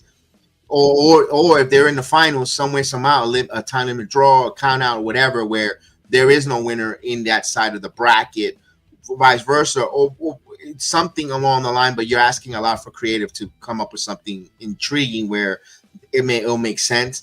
But we'll see how that goes. I think Harley Cameron didn't deserve it. I didn't think Billy Starks deserved being in this tournament neither. Everyone else, I have no issues. I would have liked to see, this is where a wild card of a Britt Breaker come in, and what she could say, I won this tournament before, and you know what, I'm going to win it again. I may be and that would be like, oh wow, Britt, even if she's on that for Billy Starks against Jamie Hayter, there's still history there as well. You could have done that. Or even if Britt makes a one and done appearance and Jamie wins and moves on. You could have done easy stuff like that. Put that there. I know Willow's hurt. I mentioned Willow. Willow's injured. She's not there on right now. Or even if you don't want to do Mariah May versus Athena, Serena Deeb, because she's a professor. Boy, Serena prepared me to take on Mercedes Moné because she stretched me. She put me on the brink. And you know what? If I went and I lasted 20 minutes with Serena Deeb, the professor, you know what? I'm ready for you, Mercedes. Now you have a story, intriguing build for Athena and Mercedes to wrestle because Serena Deeb got her prepared. Isn't she the professor? Isn't that her nickname? She preparing on Athena to say, you know what? I know I belong because I went toe to toe with Serena Deeb and I'm ready to go for you. That's why I say Mariah Ray, I'm a former world champion. But okay, if Mariah Ray is having contract disputes or is not going to be on television for a while for All Elite Wrestling while that negotiation takes place, Serena Deeb would have been a perfect person to put in there. Where's Deonna Purrazzo? Deonna Purrazzo is your Ring of Honor world champion for many years, and she came in with a lot of glit and glamour to the company as a free agent. Why is she not in the tournament? What's the excuse for she's not injured? Deonna Purrazzo is not injured. She is not injured at all one bit. She's a hell of a wrestler. She should have been there instead of Billy Starks. You could have got that. You could have. Let me get that. You could have got her in there instead of Billy Starks. I understand Thunder. I understand Chris Statlander, but Harley and Billy should not be in this tournament. It should have been either Deonna Purrazzo or the other ladies that I told you about. Or there again, they don't have to book this for my liking. I'm not saying because I don't watch the product first and foremost. I'm not a fan of the product. I don't watch the product, but I want to make it make sense where you guys that enjoy this will say, you know what, that's a good valid point, because now you want to tell, you could tell stories without telling a story just by matches, by you guys want great matches. Here's a match. You have a Serena Deeb great match because she's going to stretch and push Athena to the brink. Harley is not going to put that technical big time classic match with Athena.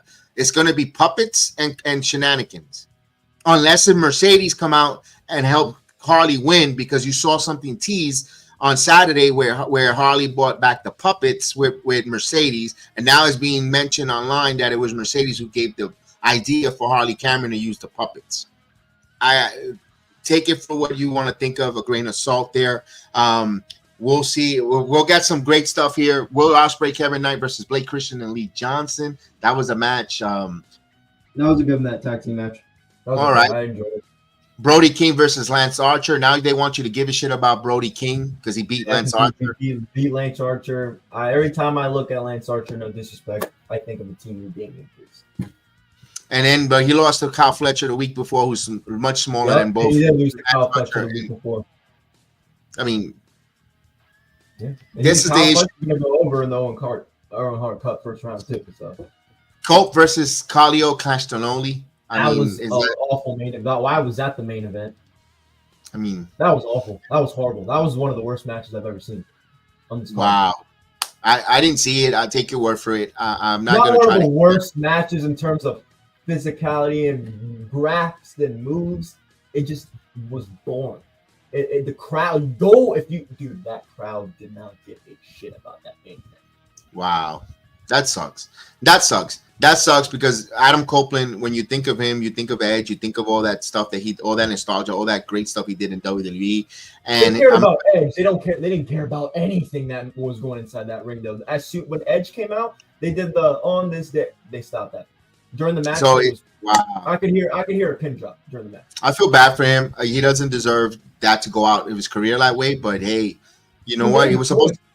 He made a choice, and he was supposed to get these dream matches that it's been nothing but nightmares for Cole. Yeah, now he wants to finish his career as tag team champion with Christian after he just told him to go after himself months later. I mean, that's all storyline related. They're good friends. Here's the one thing that's very intriguing. Here's intriguing that the IWC is going bananas with, or Dash Hardwood apologized to Cash Wheeler, and he gives the official money to Paul Turner. Everyone says, why are you giving the money to the referee? You're like you're buying the referee. I said this on Good Morning Wrestling when I hosted for Samuel Lyons on Friday. I can see where instead of everyone thinks that Dax is going to turn on Cash and the heel turn, I think it's going to be Cope who's going to turn on them because Cope is going to remember being beat up by the Judgment Day. People turn on him first and Dominic kicking him in the nads and so forth. I could see where Cope turns on both of them, and I could see kind of a New Day type of deal.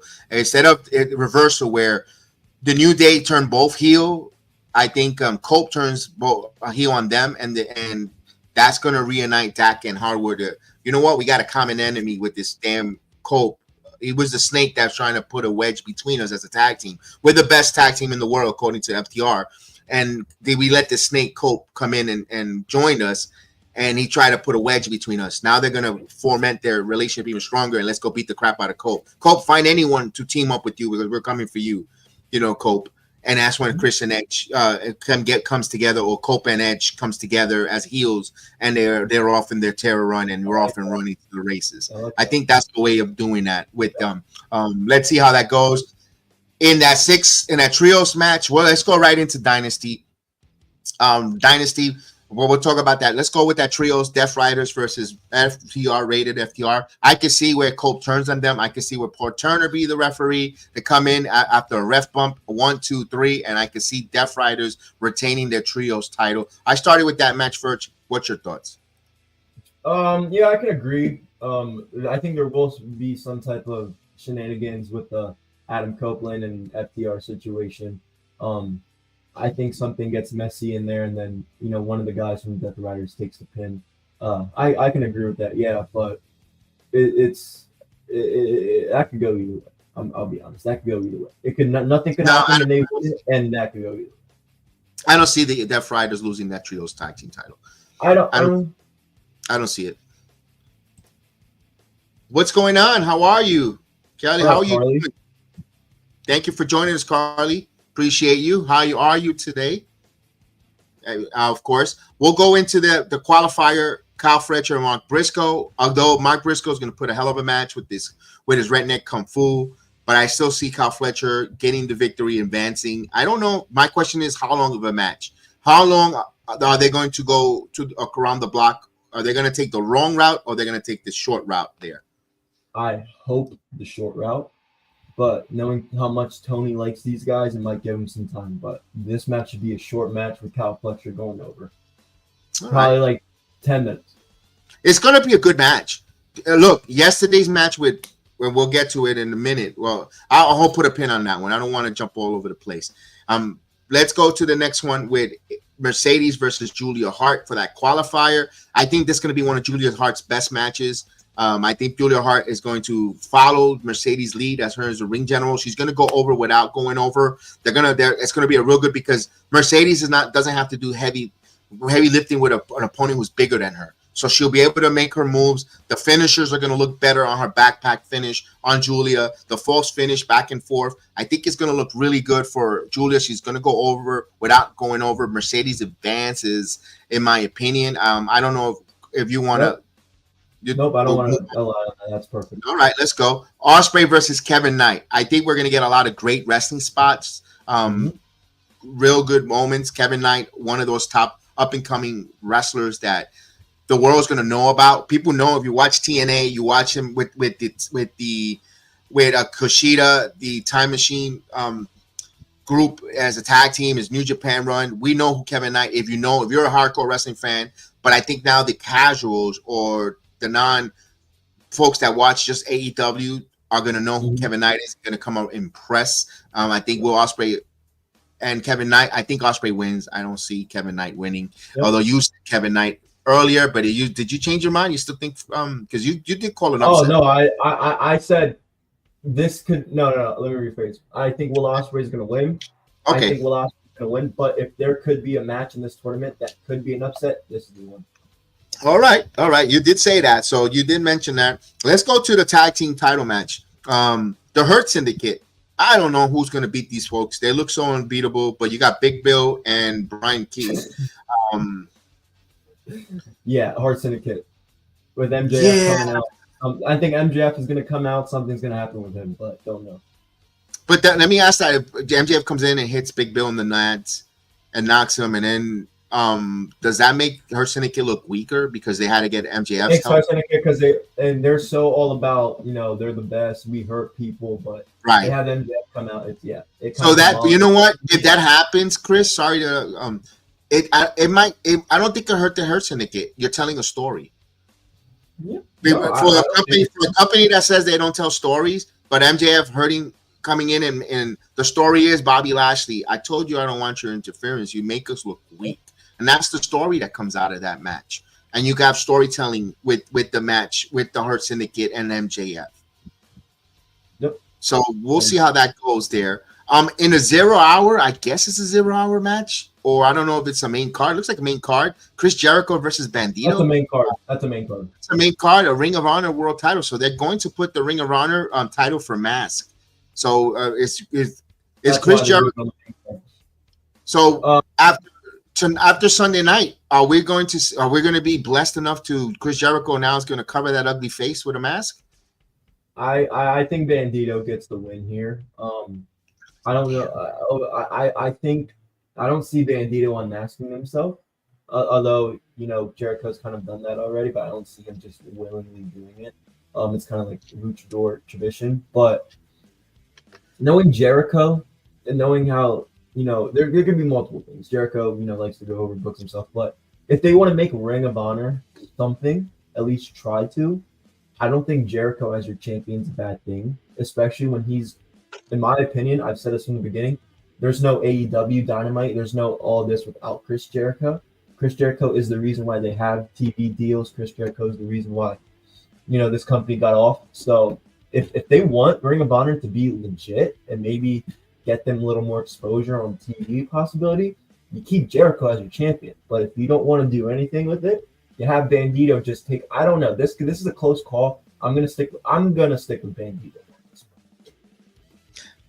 I think Bandito wins this because it got personal. Chris Jericho attacked his brother. He attacked Gravity, took his mask, embarrassed him in front of his mom and sister, family. And the same thing we talked about Gunther and Jey Uso, that emotional investment of, regardless of the fact if you thought it was Bill done right or not right, or you cared or not care, but that story is there with that emotional investment. And I think Bandito has something to fight for, and I think it's going to need that kind of emotion if he wants to be a wrestler of Chris Jericho caliber, and that's there. So I think Bandito does come up victorious and he becomes the new Ring of Honor World Champion. Let's go on to Triple Threat. This one is going to create Ricochet, Kenny Omega, and Speedball Mike Bailey. Now, Speedball Mike Bailey's third match with the company in this Triple Threat match with Kenny Omega and Ricochet. No rules. There's no disqualifications because it's a triple threat match. Although I don't know if AEW implements that. I don't know because they kind of have their own sets of rules from normal WWE conditioning that I have. But my point is, someone's going to have to take the pin here. Could it be Ricochet? But then, they blocked themselves in a booking corner, and it's a tough one because it's a no-win for whoever wins. Kenny squashes. Oh, Speedball just got to the company. You giving Caden to win to give him a title. Ricochet because he just signed, and you don't want to say you fumbled him. So it's a no-win situation here. But I want to see they're going to tell a freaking banger of a story of a match with these three guys. I think this is going to be the match of the night. This is the match I'm looking forward to the most.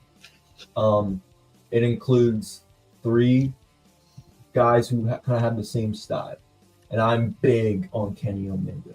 Shout out Mike Speedball Bailey. He's just like myself, black belt in Taekwondo. And Ricochet, they all have the same style. I'm really, really, really looking forward to this match, but I think Kenny Omega retains. Okay. I think he's going to bring that title into All In or All In. And if he doesn't, if he loses this match, I think he's going to get some way, somehow, whether he wins or loses, to get him into the mix with Okada for All In. But I think, because Okada's Continental Champion, so it's a little tough to predict. Because I'm kind of thinking a little bit ahead toward their All In show. But right now, I this is my match of the night personally, and I think Kenny Omega's going to retain. All right. And we'll go right into the women's All Elite Wrestling Women's World Title, Toni Storm versus Megan Bayne. This is the one thing here. I know everyone thinks if Megan Bayne loses where she goes, back to the bottom of the line, that's terrible for Toni Storm. She can't lose this title. Personally, I'm going to put this here. I hope Megan Bayne wins with the help of Penelope Ford helping her get the victory. Yeah. Then in Double or Nothing, have that rematch where Penelope Ford turns on Megan Bayne. A little jealousy where you leave now Megan Bayne and Penelope Ford for all in, and Toni Storm regains her title back. It's okay because it still books Megan Bayne as strong. You don't crap on her, and you have story, Chris. The reason why so first off, Megan Bayne and Penelope Ford, I want to see that match because they both Joey Janela. Yeah, because of Joey Janela, that'd be funny as shit. No, but I think Joey Janela, he's got to be watching this match like, oh, my ex and my. But anyway. Penelope Ford is happy with Kip Sabian, so yeah. I'm just trolling. I'm trolling. When I bring that up, guys, I'm trolling. But no, I agree. I want Megan Bayne to win. She has a phenomenal look. I've seen some of her stuff on GCW with her boyfriend Joey Janela. They did some good stuff. I won't lie. She's had matches against Joey Janela, and she has had good with the men. So I'm big on Megan Bayne. I think she has a great look. Mm-hmm. I just don't know if Toni. Toni's kind of their. To me, I don't like the timeless gimmick. I think it's rotten, but she's the best wrestler in that gimmick. She's better than Mercedes, in my opinion. And I think if you don't have a clear direction for Megan Bayne, you keep the title on Toni Storm. And it sucks because, again, Megan Bayne has the looks. I think she's great in the ring, and she could be that dominant big heel that's like, you got to get past me. Like, she's big, like, tall-wise. And that I could see this being a good thing for her, but I unfortunately feel like they don't have any clear direct. They're not going to have anything for her. So that's why I think Toni's going to win, but I hope Megan Bayne upsets us. We'll see that. I just hope that it's Penelope Ford that helps her win that title, not Thunder Rosa comes out and turns heel. I hope. Please don't make Thunder Rosa be the reason to come out there and turn on Toni Storm. And because I kind of want to be Penelope because you got Penelope turn on Megan later. But we'll see how that goes. Yeah. And again, I know I'm joking. When I bring up Joey Janela, I'm joking. But let's be don't. honest, there probably is some real life animosity because of that to each other. Let them. They could have a good feud. They're professional. They're probably professionals, but there probably could. Again, you don't have to say that. You don't have to even mention it, but you could. I feel like there is some backstage, like, we're working with each other. We're not girls. We're not friends. I think they could use their, not bring the real life bullshit into the promos, but they could bring some of that real life animosity and make something of it, if that makes sense. That's just my speculation. I'm not saying here they have. I'm not sitting here telling you guys that they have backstage beef. I don't know. It's just, when you're with somebody when you're tagging with somebody's ex-boyfriend who they're with for 4 years, I don't know. Again, I'm not saying anything. I'm leaving the personal shit, but they could build that into a good feud. That's all I'm saying. I think we're like, again, I'm not going to put too much that they dislike or hate or have animosity, because, again, Penelope Report is engaged to Kip Sabian, and I hate to say this, forgive me, she just had a miscarriage a few months ago of his child. So I don't think Joey Janela is even thinking about her. I don't think she even thinks about Joey Janela. That's when you I don't even so I'm gonna move on from that, because I don't even think she even gives a crap about Joey. If she was able to Joey, it's not about Joey. They couldn't bring anything to him about it. It's not about Joey. That they don't get along in the backstage. I think it's nonsense. I think she couldn't even give a flying hoops for Penelope Ford. I'm saying, but let's go into the AEW World Title matchup. That's probably going to happen at 1:00 in the morning. If you might, as soon as that match is over, you could go right into Good Morning Wrestling with Samuel Lyons, because they probably be coming on the same time that after the media scrum is over, or after JD from New York is on, you could go right into Good Morning Wrestling, because that's how long this card is going to go. But AEW World Title, Jon Moxley versus Swerve Strickland. This is one that everybody wants. I think 90% of AEW fans are behind the Swerve Strickland train. Maybe there's a 10% fans that want Jon Moxley to win. I am part of the 10%. I think Jon Moxley retains. I think the reason why, not because Jon Moxley's Death Rider thing is kicking ass or is awesome.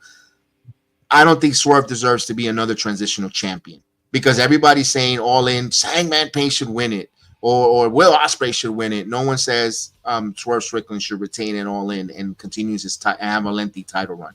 So do you really want to make Swerve Strickland your two-time transitional champion, especially where the AEW marks are pointing the fingers at race baiting when it comes to the WWE and the way they book their black talent? So you're okay with Swerve being transitioned?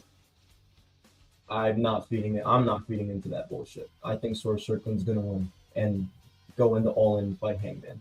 I don't think he's gonna beat Hangman. And he's going to beat Hangman in All In? I didn't say beat Hangman. That's transition if he loses. I mean, there's still a Double or Nothing before All In. There's still pay-per-views before All In. Fair one. Well, then when is the Forbidden Door? That is in the summer. That's in August. Is that in between in August or in No, I June? believe that's All In. They usually do it in June, unless if he's changing the sequence, the order of the pay-per-views. Now, if there's two pay-per-views, I'll take that back. I'll take that back from him not being a transitional champion. Forbidden Door will be August this year. Okay, so no, Double or because Nothing here's is it? it's in July. Oh no, in May. That's what I'm catering to, because to me, I'm an original. I don't fuck All In. Double or Nothing's my WrestleMania. I don't care what they say. Fair. Double or Nothing has always been the main show for AEW until All In. Because that's the reason why I say I don't want Swerve to be a transitional. He deserves better than being a transitional champion. He does, absolutely. I think Swerve should be a franchise. He's a franchise wrestler, a franchise brand for All Elite Wrestling. And to have a short title run, it isn't fair for his work. I'm not. It's not fair, but I'm not buying into the black thing either, because they put the title on this guy when he was hot, and you know he had it. He's had it. He wasn't a transitional champion when he first got it. Maybe he should have got it a little sooner, but I think he had a good first title. You were rushing to take it off of him to give it to Bryan Danielson. You knew that I will admit that pissed me off. That I will admit that pissed me off. He didn't deserve that. For Danielson's, he basically did it for Danielson to have his moment with his family. That pissed me off. I will admit that pissed me off. But I think they can make it right. I want them to make it right here. Have him go in. Look, everyone. I think Ospreay is going to win the AEW title. I don't think it's happening. Let me say this. I'm going to say this. That's why I got to give a lot of respect, commend, and my hats to Sting. Because Sting said, no, I'm not going in a singles match. Because they wanted to Sting win the AEW title. No, I'll team up with Darby. I'll do a tag team on my way out. And he wasn't selfish. He thought the better of it. I'm not saying Bryan Danielson is selfish. No, I'm not saying that. Please do not interpret. I'm not going to say that. I'm not going to go that far. I'm not a big Bryan fan either. I didn't like his work. But I don't think it was selfish either. I think it was the owner who said, I want to honor you this way and so forth. And if who is he? So, you want to do it? Fine. I'll go for the ride. That's the way I see it with Danielson. But I think Moxley wins this. I think Swerve falls short. And then everyone's going to be so mad, up in arms with. I hope that's not the case, man, because I will be upset as well. But we shall see. I got something telling me that we're gonna get a Swerve Hangman Punk 3, and I think this would be the way to do it. Hangman winning the Owen Cup, Swerve beating Moxley. Again, I could be completely wrong, but that's what I want to happen. Hey, I would, and you know what? If they go that route, he holds that top. And like you said, if I'm right and he does win and he loses the championship, I will get back on this program and say, Kev, you were right. He was a transitional champion. All that was nothing. But I don't want to be right either. I know you don't, but I do have that word. I will admit I do have that word because the big show is up. You know, kind of current events now with Swerve. Like I am a little bit worried for it, but again, I think Swerve is your main guy no matter what. I think so, and you should have him enter your big pay-per-view as champion. That's me. I don't know what's gonna happen. I'm sick and tired of Moxley not representing that AEW title when he comes out. That literally, like, Kev, that's the first thing I tweeted. That's the first thing I tweet every Wednesday, and I turn off the show because it's like, why your champion's not representing this company? He doesn't want to. Why isn't he? Never walks out with the AEW title. That pisses me off. That little thing pisses me off. Might not be a big deal. I might be mad or not mad, but like upset for no reason or whatever. Show me the AEW title. Show me that you were proud to be AEW World Champion. Right. And fair. That's a fair assessment for someone who watches the company, wants to see the world title. You want to see the champion. You want to showcase it. You want to see the world title, and we're not going to be able to see it. It's in a backpack or in a briefcase. Yeah, I get it. But all in all, I still think the pay-per-view is going to deliver. I think people are going to say, what a good pay-per-view. It was awesome. The matches, all the stuff you get out of All Elite, but the follow-up. Do they follow up these stories on Wednesday on Dynamite? Do they follow up? Do they make it make sense? You know, the finishers and all that stuff. I mean, I know over and under the amount of false finishes. Don't copy and paste your matches from, this is where the producers and the story writers have to come into an agreement. Dude, I'm using the chair spot in this match, or I'm using a table spot. Don't do it because you're repeating the same thing, or glass or stuff. Do something where it doesn't look like you're copying, pasting, or doing this, or regurgitating the same type of deal. So it'll be interesting to see how they do that. When they get into Double or Nothing season, like last year, this time was good. Like their build-ups, like they had stories. Like Double or Nothing was like they do such a good job around Double or Nothing. I'm just hoping today they can start that build-up. Well, we'll move on. I didn't watch Evolve, so I'm not going to break down Evolve because I was doing a basketball game. So Evolve is going to take a little bit of a back burner, not because it's not good. It's really good. The point is there's NBA playoff season and NHL playoff season. right now. To consume that on the channel it gives me a hard time for Evolve. Maybe someone we'll get someone who likes to talk Evolve. I want to do Evolve, but it's just that's going to be a summer thing when the NBA playoffs take a back seat right now. They're going to do inaugural champions for Evolve, men and women. So I can't wait to see that. Zayna Steele looks like a favorite for the women. Logan Luca Crucifino for the men, or so forth, or Harlem Lewis. You never know, of course, or Keanu Carver. You never know who might come out on one of those. But we'll talk about Evolve eventually. Yes, folks, we're not putting it on the back burner or scrapping it. It's just not enough time in the day to consume it with all the different stuff we do on the Sports Jedi Network. But we don't think we do consume is TNA. We had TNA coming from St. Joseph Civic Arena from Missouri. Santino makes a groundbreaking announcement saying the digital media title is pretty much over. We'll have a tournament for the TNA international title, where we're going to do it kind of like back to old school, a couple three-way matches to qualify. I loved it. They announced it. Although Mance Warner and Steph Lander didn't like it, taking away the digital media title, out comes Sami Callihan, gives the title back to Santino. But we have a tournament. Your thoughts? I like the way they're going to do this tournament and the international title. I like the way they're doing the tournament. They announced that there was going to be – it's because they're doing a tribute to the Samoa Joe, AJ Styles, and Christopher Daniel match. I like it. If it was just a random triple threat tournament, I probably wouldn't be a fan. I don't – because, again, triple threat matches, to me, it all depends who's in them. And you know what I'm saying? But, they announced that what was going to – the concepts, and I like the spinning the wheel and pulling it out of the balls, whatever it was, like those roulette in the back. Yeah. Excuse me. Like a Royal Rumble entry. Yeah, it was creative. It was really creative. Oh yeah, I liked it. Santino was so comical on that promo announcing the matches, and it was hilarious. He's not one of those GMs that, like, I know a lot of people, a lot of the TNA haters, like, they probably couldn't take him serious, but it's like, you can take him serious because you could. There were times where Santino, like 95% of the time, Santino's is jokester. But like, if you actually watch the fucking product and you see the interaction that he has with the wrestlers, when the wrestlers push him to his limits, he's like, this guy can really fight. He's a judo black belt. Like he gets to, like, he'll take it, like he'll be serious when it's necessary. So I kind of like that mixture with Santino. Right, and we get some qualifier matches coming up for the Thursday pay-per-view, so or next week, and then of course the Unbreakable. It's going to be Thursday night, kicking off WrestleMania weekend.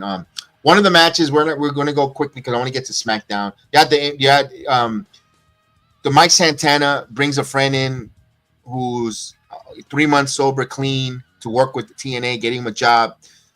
Out comes the later on in the segments or in the throughout the course of the show, the Mustafa Ali camp gets a hold of him, tortures him, and now he relapses. Again, emotional investment. Now Santana's so upset because Mustafa made a fellow friend. Mustafa got to a fellow friend to relapse, where Santana's trying to fight with sobriety, trying to help someone. And Mustafa's sinking down like a snake, a rat, a turd, to the levels of having relapse just with his words. And now you're invested. You want Santana to rip Mustafa Ali's head off now. Chris, I love it. That's what it's about. No, I like it. I just hope this isn't Mustafa's whole gimmick, like it is with Christian Cage's talking about dead fathers. I hope his whole gimmick isn't just bringing up people's alcohol abuse issues and just addictions. That. I hope that's not his entire thing, because that's going to get boring and old after a while. But with the, when you know the backstory of Santana, this is a really emotional story, and for both of them to, especially Santana, to this is what we're gonna do. This is what he seems really on board with it. So he's kind of putting his personal demons out there for us to see on wrestling television. So I can appreciate Mike Santana for that, and I can appreciate Mustafa Ali for being a professional, doing his doing what he's supposed to do. It's good emotional investment, and I think that both of them are doing a good job handling it. So. Good stuff. We have an Ultimate X participant coming up at Rebellion. I can't wait for that, man. Hijo de Valquinho. So he's back from his injury. Yes. Participating in the Ultimate. That's going to be great. I'm excited. Yes, I hope he signs with TNA full time, and yes, I hope so. I hope he gets that there. His AEW, a couple. Let's say what you want. A couple of his AEW matches were pretty damn cool. They were good, but they get lost in the sauce. Yeah, because there's a lot of them. People call him a spot fest. So like, there's a lot of that in the company, which is kind of why I want him in TNA. Because like, dude, him and Ace Austin, holy shit, that's something I would want to see something happen in the future. Him and Leon Slater. So there's some good matches out in TNA for Iyo and the Kingdom. So you gave me a crossover. You gave me a crossover with Wesley. Yeah. Or Javon. You know, so it's good. Right. There's, and hopefully he's there. We had a system. There were rumors out there the system was going to do a firing. They were going to fire someone from the system. Eddie Edwards rehashes everyone and say if they're in. Are you in? Put on the ring. Let's go. But out comes Cody Deaner to interrupt when Moose is chance to say he's in or out, and Cody Deaner gets in the face and wants to rally Moose. But Moose says no. He gives him a knuckle sandwich, and off Cody Deaner goes. So the Moose knuckle beats up on Cody Deaner, and we move on there. The system is stronger than ever. This wasn't too, I don't want to say great. This wasn't too interesting. I think this was just a little clarification. Like, are you with us? Are you here? Like, just to clarify things. So I don't think there's nothing big is going to come out of that. A filler segment, maybe filler promo segment. Okay. But then, of course, backstage, though, they get confronted. The system gets confronted by Santino Marella, telling them that Matt Cardona will woo-woo. You know it. Leon Slater will be the first two entrants in the Ultimate X, followed by Hijo de Vaquinho. So, of course, in that Ultimate X matchup.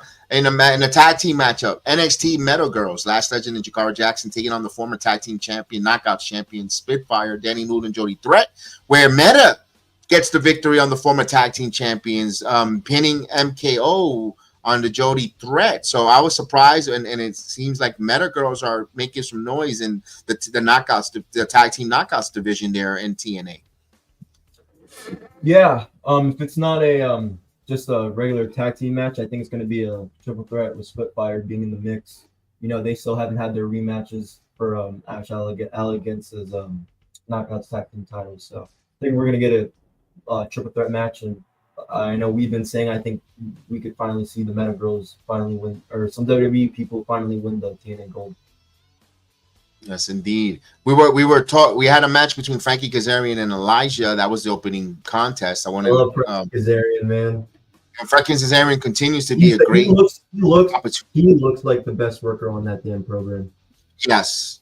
He took advantage, takes the opportunities, of course, gets the victory on Elijah, almost knocking him out. Frank Kazarian beats Elijah with a roll-up pin, attacking Joe. But Joe Henry has been teasing that he has a mild stage 3 rotator cuff injury. So I don't know if that's a work or a shoot or if that's something there, because he needs an opponent and he has an injury, but he wants to wrestle through the injury. Medical update: suffered a grade 3 strain to his rotator cuff. So that's something, I don't know if it's storyline wise or something that is actually wrong with him, because the injury bug is hitting the professional wrestling scene again, where it rears his ugly head.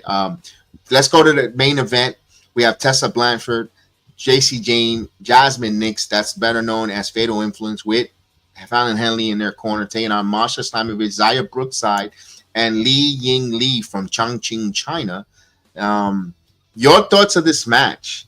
This was a good match. Give me your thoughts on this match. I'm surprised this was the main event. I'm gonna be honest. It was good. I like Tessa continuing to go out there and get her heat. We got to see her and Masha finally mix it in a little bit. I believe this is their title match at. Is their match at? They're gonna wrestle. I think at Rebellion, if I'm not mistaken. At Rebellion, I think finally at Rebellion. Okay, yeah. That's kind of what they're building to too, and because they're that's after their WrestleMania pay-per-view, right? Yes, Rebellion is the 27th in Los Angeles. Okay, right. It's a week after WrestleMania night 2. So I like it. You know, we got to see a preview of that. I think those two are gonna have a good match over there. And it was good to see, you know, JC Jane team up with Tessa. They had a good match. I think we're gonna see more of them on TNA, especially maybe hopefully mixing it up for the Knockouts title. But it was a good match. You mix some WWE representation in there, and ultimately you're building up for Masha versus Tessa, and they got their good spots in when it was necessary. And I thought the right team won. So it was good. I'm a little surprised that match was the main event, but it was good. It was good. Well, it wasn't the main event. It was the main event match, but because I already knew what the main event was days before, so that's kind of why maybe selfishly I wish that was a fine. But it was good. It was good. I like Tessa. I think she'll win. And one thing that we buried a couple of the lead that we mentioned Frankie Kazarian. He did call his shot at Rebellion though. Frankie Kazarian did call his shot because he saw that Joe Henry was a little injured. So he is calling his shot. Remember, he has the call your shot gauntlet. So right now for Rebellion is Joe Henry versus Frankie Kazarian in your main event. And then you got Tessa and Marsha was made for Rebellion as well. The Ultimate X match up there. And then the Nemeth brothers are gonna take on the Hardys for the TNA tag team titles because the Hardys took on the Good Hands and beat them with the Swanton. Ethan Page doesn't get added into the World. I don't know. I didn't even know Ethan Page was part of TNA. I didn't even know that. But thank you for throwing the spoilers because at the end of the match when Santino talks about who there is a in-ring promo being cut for Frankie Kazarian, out comes Ethan Page to close the show and he declares himself part of the match. He went to Santino Marella and now it becomes a triple threat match. But thank you for spoiling because I was trying to build with it, brother. But that's okay. We'll keep it kayfabe. But that's cool. That's cool. That's why I went that way. And then it later on in the evening it turns into triple threat because they go off the air with Ethan Page coming out and interrupts and makes him search himself. And Kazarian was not happy. Joe Henry now has a third opponent to wrestle, second opponent to wrestle in a match at Rebellion. The deck is stacked against him. So all Ego crosses the line, like Chris mentioned, and Page is now in the main event. Opportunities for Ethan Page. So Rebellion looks good. I can't wait to see that. And that is TNA. Of course, I wanted to say that Heather and Ash by Elegance will be adding a new member to the Elegance in Maggie Lee. She signed with the company, and she looks like she's going to, at least for now, it looks like they're going to bring her into the Elegance team, or maybe not. We'll find out when it comes, when her debut comes, when Ash is on vacation from the retreat. We'll find out what happens to her. Let's go into Friday Night SmackDown. Let's go right with Friday Night SmackDown. And, of course, Heyman Joyce Punk. This is cinema because Punk is teasing and holding that favor in Paul Heyman's pocket. He's taking us on that ride. And Heyman says Reigns is upset about this and he's not here yet. But he will be here soon. Punk says he's not here yet. Tell him tell him that you owe him a favor and that will affect Reigns. He says that he wants to tell Roman Reigns and him in his face what the favor is. When he decides to get there, he'll address them. And when he comes out, I'll tell them face to face. Now, the crowd in Chicago was on fire. They gave the Second City Saint the love that he deserves, that he earned. I love to see that. I love the ECW chants for Paul Heyman. Heyman always comes out, does a great job. I love that he let like 10 minutes of Punk talk, then he interrupts with the ladies and gentlemen. That was all great coming out there. I thought it was going to lead into next Friday. I didn't know it was going to be a 2-segment thing with Punk and Roman and Heyman. Because I was like, they did announce Roman to come, but then he said he ain't going to be here. What a way to open up because you wanted the crowd to start hot. And I debate about that on Good Morning Wrestling when I hosted for Samuel Lyons. Do they open up with Punk or do you go with the newcomer Ray Phoenix? And they went back to back with Ray Phoenix. But before we go to Ray Phoenix, what your thought on that promo? Well, I had an idea Roman was coming out because when CM Punk was like, "So Roman's not here," Paul Heyman said, "Not yet." Keyword yet. So I had a feel. I had a feeling they were going to go right back to this, and I like it because Punk's known for being a real guy. He's not one to not tell it to somebody's face. So that was a little real there. I love that. It's good. It's good storytelling, and obviously, those guys are great, friends outside the business. So whatever they do together in the ring is always going to be really good stuff. But it's good because now you have us wait until the end of the show, like Paul Heyman said, Roman is not here yet. We all have speculation he will be later, and CM Punk says, well, when he gets here, I'll tell him. So I think for me personally, I know I wanted the show to end just to see what happened. Obviously, I wanted to see Rey Fenix and Charlotte and some of the other stuff that was going to happen, but the whole time, I didn't watch it. I watched the rest of it this morning, but I could see like, hey, I want this now. I want to see what's going on. So they did a really good job of keeping the viewers there so they could see what's going on later. Yeah, I want to talk about this Rey Fenix debut.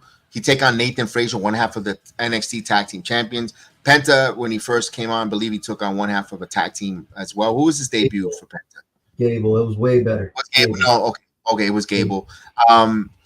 Your thoughts? I thought the match was really good. I thought Rey Fenix did what Rey Fenix does. Got in with Nathan Frazier, who worked quickly. They worked fast. They were showcasing their speed in this match, and delivered a great match, in my opinion. The muscle buster, the finish, all that for you. This wasn't an enhancement talent match, so everyone get upset on that move. And even I said, man, that looked like a finisher. Why did Nathan kick out? Because Nathan Frazier is still a one half of a tag team champion and one of the best tag team champions in professional wrestling right now. It's okay to him kick out on one of those moves, but the muscle buster finisher, I get it. It was good. And even the miss spot when he went through the ropes and his foot got tangled a little bit for Nathan Frazier, it was a little bit of a mishap, but it wasn't totally sloppy. It wasn't that bad. Well, his foot got caught, and if you saw Rey Fenix had to go like that to catch him, I think right. I think Frazier could have ended a little, and it could have landed a little bit wrong with his foot got caught. I think Rey Fenix saved them at the end of that, but it saved them, but it wasn't blatant. No, you barely noticed it. Barely noticed it. It wasn't like missing a table when you're power, or you can't pick up your opponent and try to slam them onto the table. You tried 3 times and then you still missed the table. That wasn't that blatant, but still, the crowd still kept the energy going for Phoenix. Phoenix gets the victory, and you see the tears of emotion. He was crying when he won that title. It looked like Penta. Looked like a Penta debut. Looked exactly like Penta's debut. Well, they're brothers, and they know they've been through the same struggles. I can't wait till they get together. Those look one of the best tag teams of this.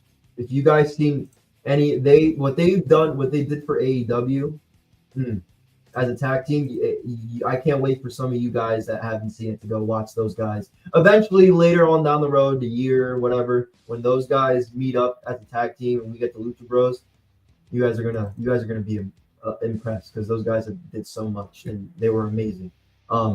But yeah, I liked it. You got emotional at the end. He's waited his whole life to say he's WWE.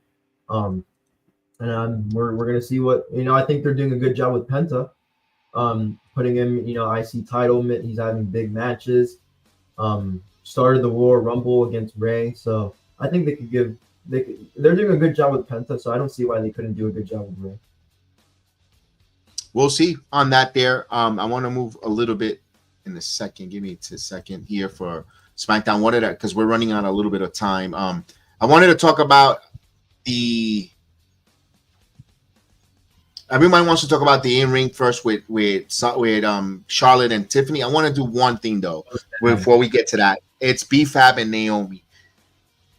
I remember I said I wanted to put a pin on it earlier when we were talking about. That what you're talking about right now? That's what I wanted to get right now because in a short time, because me and Chef Dan had an over and under. I said, Dan, 7.5 or 8 minutes match. He took the under. We saw B-Fab come out in her entrance, get attacked by Jade Cargill. We thought the match was going to be thrown out. I said, oh, here comes the IWC with the woman deserves better. But no, Naomi trucked down and made it to the ring, got into the ring, and had her match with B-Fab.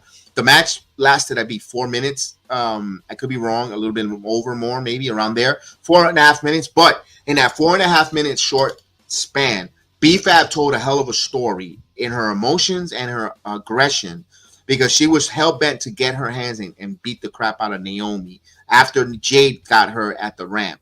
B-Fab put in her moves and attacked, and she was aggressive. You saw it to the point where she was yelling like, "I'm gonna," and it was short, but it made the point. They didn't have to circle the block to get across the street, and they did that. Naomi gets the victory, and I appreciate that. When I mentioned, I thought about when we talked about I think it's the Kyle Fletcher or the Harley Cameron versus Athena match.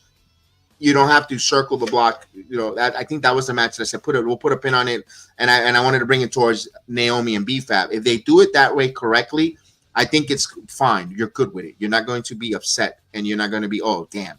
I think that I appreciate what they did. They gave the women the time, and they went to it. And of course, Naomi gets the victory. Jade Cargill comes back and beats Naomi some more. So that feud is interesting. They announced it for WrestleMania. I am happy that they're going to have this match at WrestleMania, because Naomi was brought into this company from TNA to be a headliner. She's a heel. Now make it work. Make it work. Go out there as your heel and take on this obstacle in Jade Cargill. Jade Cargill is going to get her first singles WrestleMania match. Remember, she was part of the Big Three last year with the 6-woman tag. Now they're going to go one-on-one. It's okay to put this match. I want to see this story with Naomi and Jade. Jade is hell-bent with, she's angry, bothered, upset. There's rage. There's emotion. I'm good with it. I'm glad they announced it for WrestleMania, where you can't complain about the representation of the black women or black athletes. You put that there, and it's not a token match. There's a story behind this, because she was attacked and was taken out. There's a story that makes sense on a grudge match, and I'm happy they put it on that there. But we'll move on here. Let's go to the big one, though, that everybody talks about, because I'm running short of time. I got to prep for a basketball game. Charlotte Flair and Tiffany Stratton in that in-ring interview with Wade Barrett. Some people say that Tiffany went off script. Charlotte went off script. Last thing I heard, there is no script. Vince McMahon is not part of this company. So what are you talking about, script, off script? You don't know that, because Vince is not there and no one works on scripts. Everybody, Triple H has given liberties and freedom. There's bullet points. But your thoughts, the crowd did not let Charlotte get a word out. That's greatness. What was your thought? I thought this was bad. I thought the crowd didn't let her get a single word. That's actually where I was going to start with. I understand the boo. You know, you guys do it with Dominic, and you guys do it with Tessa over in TNA. Like, I get it. You might not like her, but when she's a part of one of the bigger matches in the women's side of the WrestleMania card, can you let her get her point across so we could hear on TV what they're saying? Like, you guys might be able to hear it's decent in the arena still, because there's microphones and all that shit.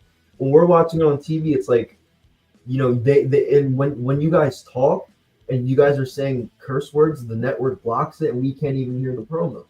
So like, that's the one thing I had. It's not, I agree with Kev. I don't care about scripts. I think there's just bullet points. We don't know that. But it felt kind of weird, like the look what's in my DMs, like it was kind of like, it got a good pop, but like it couldn't hardly hear it. You could hardly hear it, and it made no sense to throw that in there. I mean, I guess Tiffany started it when she said you're 0-3, like your marriage. I don't know. She said you're gonna be alone and you're 0-3. She didn't say. Oh, okay. So she said something like that. So, I thought it was kind of not all over the place, but like from the crowd, from me not understanding some of it because of the crowd. From I'll take a slice, Heather. Kind of yeah, me too. Kind of the end there where, you know, the shot. I don't know if the shots made well with what they were saying before, if that makes sense. To me, at least. Okay. To me, like they were talking about something different, like and then they brought up Tiffany brings up the 0-3, and then look what the mind.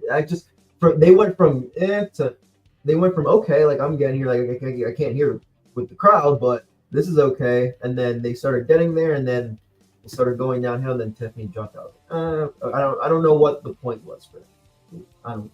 It wasn't one of their better promo battles.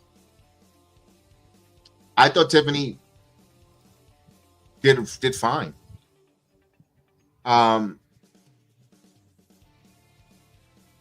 I thought she did fine with her. What isn't wrestling with a little realism?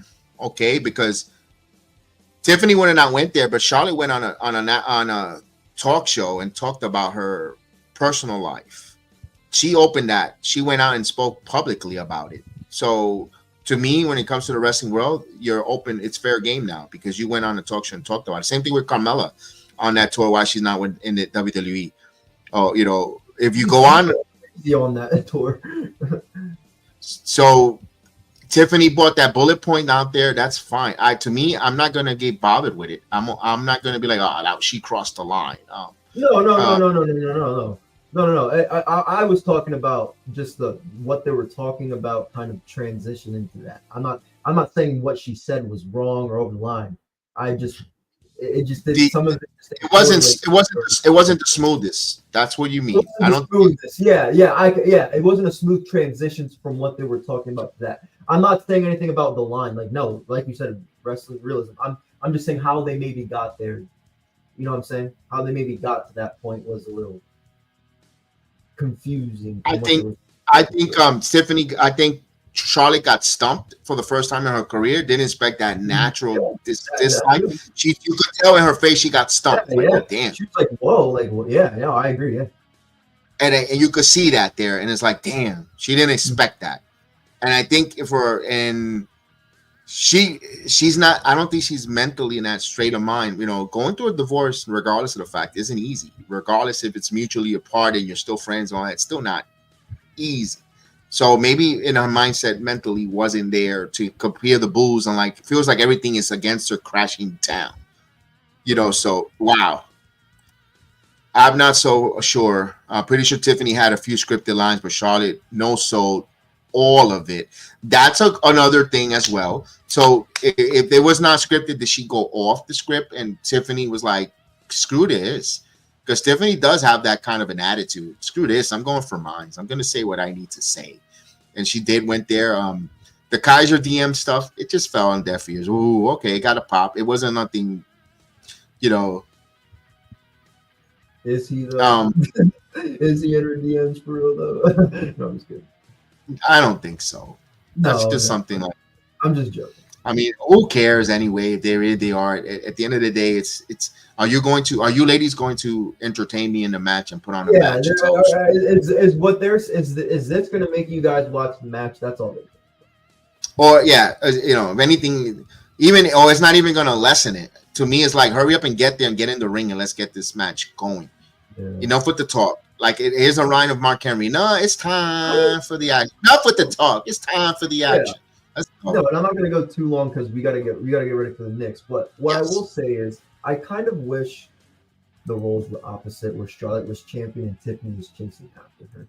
To me, I think that would kind of make Tiffany look a little more like dominant, especially if she were to beat Charlotte at WrestleMania. I kind of wish the story was flip-flop. Yeah, I think that's SummerSlam. I think this show. No, I would like that. I think they're going to get that reverser. Yeah, I kind of want to, and I do want to see it from that sense. I'm not saying it's bad now, but I do want to see the sense where, because Charlotte compared to Charlotte's here, Tiffany, to a lot of people, especially with careers. So I think her possibly winning. I think again, SummerSlam. I like the idea of reversing it because I think it would be good for Tiffany to kind of win the championship from her to make her. Yeah, I don't know. Yeah, we'll see how that goes. Of course, we got Braun Strowman versus Jacob Fatu in that last man standing. That was a organized, well collision course of train wreck to see Jacob Fatu wins. Now he's going to take on LA Knight. Here's the one thing that I'm worried with LA Knight and Jacob Fatu. I want to elaborate, but we don't have enough time. I wish I could break into that because we and Chef talk about that. I hope that Jacob Fatu doesn't get Solo Sikoa. Solo Sikoa was built at this monster who didn't lose a lot of matches. And when he lost his first matches, we never saw him the same. We see him now. When we see Solo, we think, he's going to lose. He's a jobber, or he's the weak link of the because when you build someone that strong, they have to eventually take a loss. And does he lose to LA Knight, or does he take the United States title from LA Knight? That's a question to ask there. But let me read this one more. Charlotte seems way too insecure in that segment. And it was two teenage girls fighting in the school. Yeah, Charlotte. And Charlotte's normally a confident heather, right? But here's the thing. She's going through too much in her personal that kind of, it felt for the first time, it felt that she couldn't separate Ashley Flair and Charlotte Flair. And she couldn't separate Ashley from Charlotte in this last night. And she's done a great job in her whole entire wrestling career of doing that, except for last night. So, hey, look, she's only human. That's all I got to say with Charlotte. She's only human. We don't have our best days. And I think last night she couldn't separate those two. She couldn't, and that's a rare slip up from Charlotte, a.k.a. Ashley. That was a rare slip up in her character and the way she's been brought up in this business from being the daughter of Ric Flair. Charlotte wins and Cena wins at the same time. Wow. You're probably correct. You're probably correct on that. But let me go to the final segment here when we have now Roman Reigns finally shows up with Punk Heyman, where Roman and Seth Rollins just sitting there with popcorn enjoying the festivities, where Punk tells Roman that Paul Heyman is going to be in his corner. That was the favor because a promise he made years ago about when he main events WrestleMania, he'll be by the side of the kid. And Paul Heyman, for now, is a man of his word because he did say before Roman got to the arena, whatever the favor is, I agree to it. I agree. Just I got to making things right with my tribal chief. And a man of his word, Punk and Roman, disappointed with Paul Heyman, feel like a little betrayal or letdown that he's going to be in Punk's corner. He's messing with his mind. And now it resonates to Seth Rollins. I told you, if you let the snake in here, he's going to you make things worse. And I love that's that drama, Phil, when they close out. Paul Heyman now becomes an X factor. Does he help Roman? I'll be in your corner, walk you out, but I'm going to help my tribal chief at this match. Or Punk, you made me lose the best thing I have, my meal ticket in the Islands of Relevancy. I'm going to screw you because you making me bring some you took me out of Island of Relevancy. Or I want to get back in the grace of the tribal chief. I'm going to screw you, Punk, for making me choose. Or I'm just going to go with Rollins because he was right. We let this snake back in here, and Roman is this and that. I mean, Paul Heyman plays an integral part for him in this WrestleMania match. Oh, absolutely. I loved it. I think, Paul Heyman kind of, I can't do that. My tribal, like, it was kind of like, whoa, like his tears, his emotions, stepping up to Roman Reigns like that. I was like, wow. No, I love it. I enjoy it because I kind of want them to run it back. And when I mean run it back is we know what it was when CM Punk and Paul Heyman were with each other when Punk was the heel, especially during that Undertaker feud at WrestleMania 29. It was 29 in MetLife. So if you guys seen this before, it's good stuff, man. Especially, Paul would come out with Paul Bear's thing and CM Punk would just talk his shit. Like, they could do so much with Paul turning on Roman at WrestleMania and the crowd kind of being like I think the crowd wouldn't like it. I think the crowd loves Paul Heyman with Roman, and I think Roman's like really over now. I know he was over as like a heel when he was champion, but now he's not, and he's babyface. So I think people would be really heartbroken, especially if Punk were to win. Not to win, but if were to win at the end of the match, it's like Paul Heyman gives Punk a hug, and it's like, no, like I'm done with you, my tribal chief. And then they go on a great heel run like they did back in the day. There's so many scenarios, especially with Seth Rollins kind of being like, I told you so, like, like this Roman kind of being like, all right, Seth, like let's work together now, like, and Seth's like, nope, I told you, like, I don't know, there's so many different things. I'm excited. I'm not disappointed in the favorite. The favorite delivered. Okay, I'm glad. Oh, there's this favor. Sometimes when it stuff like that, when it's real people like, oh, like we waited all that, but no, I thought this lived up to the hype. I've heard a few people did not like it. Oh, this is all they were complaining, but of course, this is the internet community that always wants to complain and say things. Always, everything's never good. Everything's always a complaint or a dislike. Personally, I'm all right with it. Because Paul Heyman doesn't have the ability to book matches to put people in the main event. But I thought you had that door open when he has The Rock's phone number, the phone with his casing on it. They never touched on that, where he could have said, "You're the board member of TKO. I want you to put him in the match in case there's a fail safe or if John Cena can't come through, Punk is the guy to get." My guy Punk, I advocate for Punk to be the guy to dethrone Cody. He won't see it coming. Some type of dissension of Paul Heyman.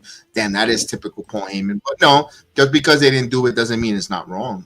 I like what they did. I like the favor that something that was talked about years ago, and they went well.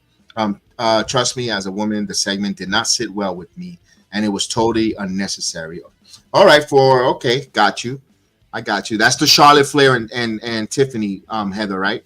That's the segment you talked about. That segment is going to be when we look at the build for that match. That's going to be a one that we wish to have not taken back. I thought they were going to do. If anything, they should if they would have done that with a contract signing, then you don't need to see them.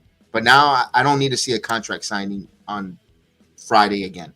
I don't need to see these women in the again with a contract sign. I don't like that. I gotta admit, Seth cracked me up last night. But when AEW does things based on friendship, loyalty, and backstabbing, people call it soap opera. But when Roman Punk do it, it's cinema. I don't think it's soap opera. I think it's I think you need storytelling there, Heather. Give me an example on where people are upset about a backstabbing drama in AEW with friends. Unless it's the Bucks. MJF and Cole. You're supposed to be my friend, and they were beat. That's what. That wasn't bad. That was not bad. It was the build for the build for the Devil reveal was like that was because there was no good follow up. There was no good follow up. If they would have done great follow up with the Devil and Adam Cole and all that, then we're talking about that was really good. The original storyline where it was. The reason why is because you were supposed to be my friend, like that. I didn't mind that, but I understand what Heather's saying, but I haven't heard it. But then they don't do their own follow ups. Even when he turned on the Pinnacle, MJF, that was no one was complaining about it back then. That was a hell of a good swerve and a good turn and stuff like that. But I guess sometimes people want to critique everything negative or say that thing that sucked. I thought that was one of the best work there. That Pinnacle turn from MJF, and AEW does different things there. But we'll see how that goes. But guys, I'm gonna say this is all for this afternoon because I have a game in about 20 minutes or a half hour, 40 minutes, whatever the case is, to get something quick to eat. Guys, you were great. Thank you for that. Don't forget to tune in to Good Morning Wrestling Monday, Wednesdays, and Fridays with Samuel Lyons. Hopefully his internet connection is working strong. He's present. I put an APA, a smoke signal to where his whereabouts, but hopefully Monday he will be here for Good Morning Wrestling with Samuel Lyons, morning show at 8 o'clock in the morning. So he's talking to wrestling. Hey, he's daring enough to want to do a show, talk wrestling, bring the world professional wrestling. Why not? The channel is available, and that goes to everyone that listens or watch along. If you want to do a wrestling or any content, just reach out to me. I'm willing to produce it, willing to give opportunity to do the channel, get your feet wet, talk about wrestling. You want to talk about lucha libre wrestling? It doesn't have to be just WWE. You want to talk AEW? You want to talk New Japan? You want to talk OPW? You want to talk, GCW, MLW? It's available. the more wrestling content we could put out with other folks and other mindsets and other point of views, the more the merrier. I want to, ladies, where you're at, I want the ladies' perspective in wrestling. I would love a roundtable discussion here, Heather thoughts with some other knowledgeable, intelligent women talk about their thoughts of the promo, how it does it resonate, didn't sit with you, how that made you uncomfortable as a female. Is there enough female representation on these premium live events, cards, or weekly shows? I want to hear all that from a woman's perspective. We want to hear you. You guys have a big voice and it matters, and we want to listen to it. We want to listen and we want to understand. So the Sports Jedi Network is always available for that program. Ready front and center. We're ready to produce. We'll make a nice intro. We'll get all that and we'll get you rolling.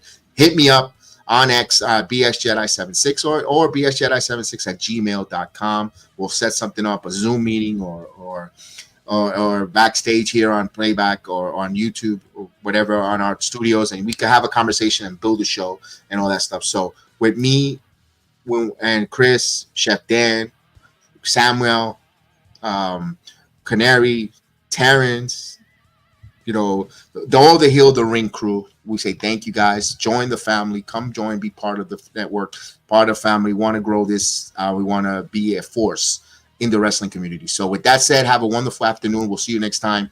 Peace out. Buenas noches.